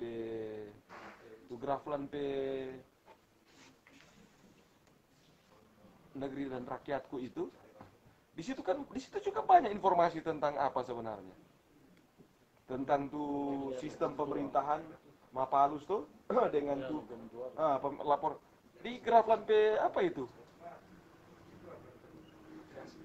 Baru baru waworuntu P iya waworuntu P kisah P cerita tentang bersupit kok P gambaran tentang pemerintahan apa tuh di DP buku dari Amanat Waktu Pina Betengan itu baru tuh waworuntu P cerita tentang buku terakhir ya Renwarin. oh iya yang itu tuh. Oh, runtuh soal apa? Oh, runtuh kan baca cerita tuh DP cerita asal usul Minahasa Tempo dulu tentang Tupri. Dia ada tulis kan tentang Tupri Soma berarti. Iya. Dia tulis di situ dan dia nah itu kan penting juga untuk di maksudnya itu boleh menjadi dasar dan bahwa ternyata orang tua dulu untuk memecahkan persoalan orang membuat musyawarah ini tuh. Nah, musyawarah ini berkaitan juga dengan pemungutan suara kan. Nah, artinya kan di situ kan boleh menjadi akar-akar yang bersifat bawaan yang di zaman modern juga berpadu dengan latar belakang keterpelajaran kemelek hurufan dan lain-lain itu yang membuat orang juga jadi percontohan. Karena begini, pendapat yang harus orang apa? Dekonstruksi bahwa seolah-olah bangsa Eropa yang memperkenalkan sistem yang yang mendesak adanya Minasarat itu. Memang itu kan ada politik etis. Tapi kemudian mendesak Minasarat itu justru dari kalangan intelektual Minasa, pemimpin Minasa. Sehingga dia tidak lama setelah Volkskrant. Pertama-tama di Hindia Belanda. Volkskrant. Karena ada desakan, runtuh, ketuk jaksa itu orang hebat. Sementara di Eropa juga tuh demokrasi, di Belanda dalam hal ini kerajaan. Bayangkan seorang bernama Aleta Jacob, dia datang dari Belanda di awal abad 20 itu. Kemudian mungkin dia pernah berkuda dengan Maria Maramis. Dia bekal di Baron, memperkenalkan tuh bahwa perempuan harus punya hak pilih. Tapi si Aleta ini masih memperjuangkan hak pilih perempuan-perempuan Belanda, nyora-nyora itu. Si Maria Maramis sudah dalam kesadaran perempuan Minasa mesti harus diberi hak pilih dan memilih oleh Minasarat. Pemilu Itu luar biasa toh. 33 tahun berapa itu ya? Itu perempuan sudah. Ya, Pak. Kalau nanti ada apa dari Polska itu 1921. Ayo yang 21. Tapi nanti 1940-an ada. Kan? Tapi hak itu ada diberikan. Dan yang mendesak itu baik perempuan, misalnya Maria Maramis maupun laki-laki. Si Ayoruntu itu dia kan Volkskrant juga. Dia membawa berapa perempuan atau siapa bilang untuk menyampaikan itu ke Volkskrant. Dan orang bicara bukan hak pilih perempuan. Jadi hak dan politik lah, hak politik lah. Jadi kalau memahami demokrasi yang substansial atau bukan hanya yang prosedural, saya kira itu loh. Sebab kalau itu sentralisasi kok itu kan, berbarengan dengan itu kan desentralisasi. Ada lagi? Apa yang menarik? Teman-teman sebenarnya ini apa yang tulis? Ya. Boleh dilihat? Boleh ini ya? Ya, oke. Teman-teman minta maaf. Demokrasi Masih mau lanjut panjang teman-teman nanti. Oke. Masih ada soal topik ini lebih spesifik. Ya, menutup perjumpaan di dunia virtual ini tuh.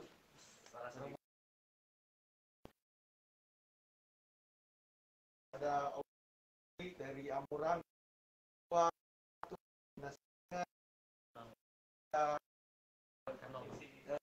Kurama dari itu anugerah ayo di teman ini dari Nesel itu sekarang dari Ivan dari Manado dan Makawalek dari Freddy. Sebelum menutup video ini kita akan memperlihatkan sebuah rahasia dari Freddy Wawor. Tamam Ner ya. Rahasia tamu ada rahasia Ner tamu saya tunjuk. Tuh ada tamu cari, ada Ner. Tunggu. Maaf Ner, tuh tamu cari tuh rahasia, ada di sini.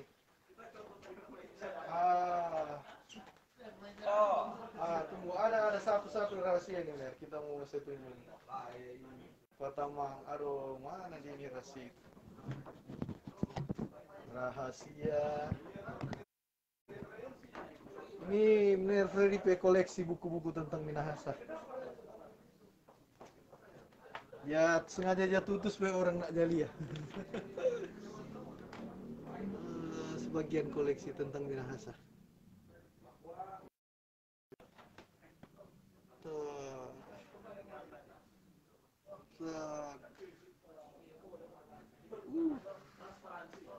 Boleh je Ner Freddy pe koleksi. Oke, ini udah sembunyi semua. Oh benar, nama beda itu rahasia. Menyimpan satu teras tengah. Oh nyanda?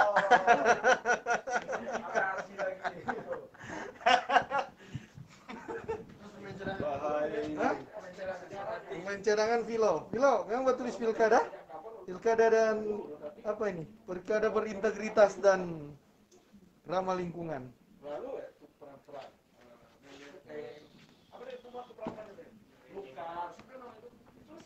Tua in Lukar. Yo teman-teman Yonatan nanti berikutan kan so ikut secara online, teman-teman yang online boleh gabung di proyek penulisan buku Mapatik dan Institut Sebumi yang semua mulai. Jadi teman-teman yang nggak sempat datang karena sakit tuh, orang takut yang kagerung corona di rumah Jo, Ines, Nathan, Yonatan, teman-teman yang lain nanti orang lanjut lagi. Orang masih mau diskusi ini sampai besok. Martu siaran langsung soal saya mati dari HP mau charge ulang. Makasih banyak semua. Malam baik. Makasih banyak Ner Denny. Makasih banyak Ner Ivan, Ner Freddy, teman-teman semua. Makasih yang tetap setia menyaksikan proses diskusi ini, belajar bersama lewat online. Malam baik.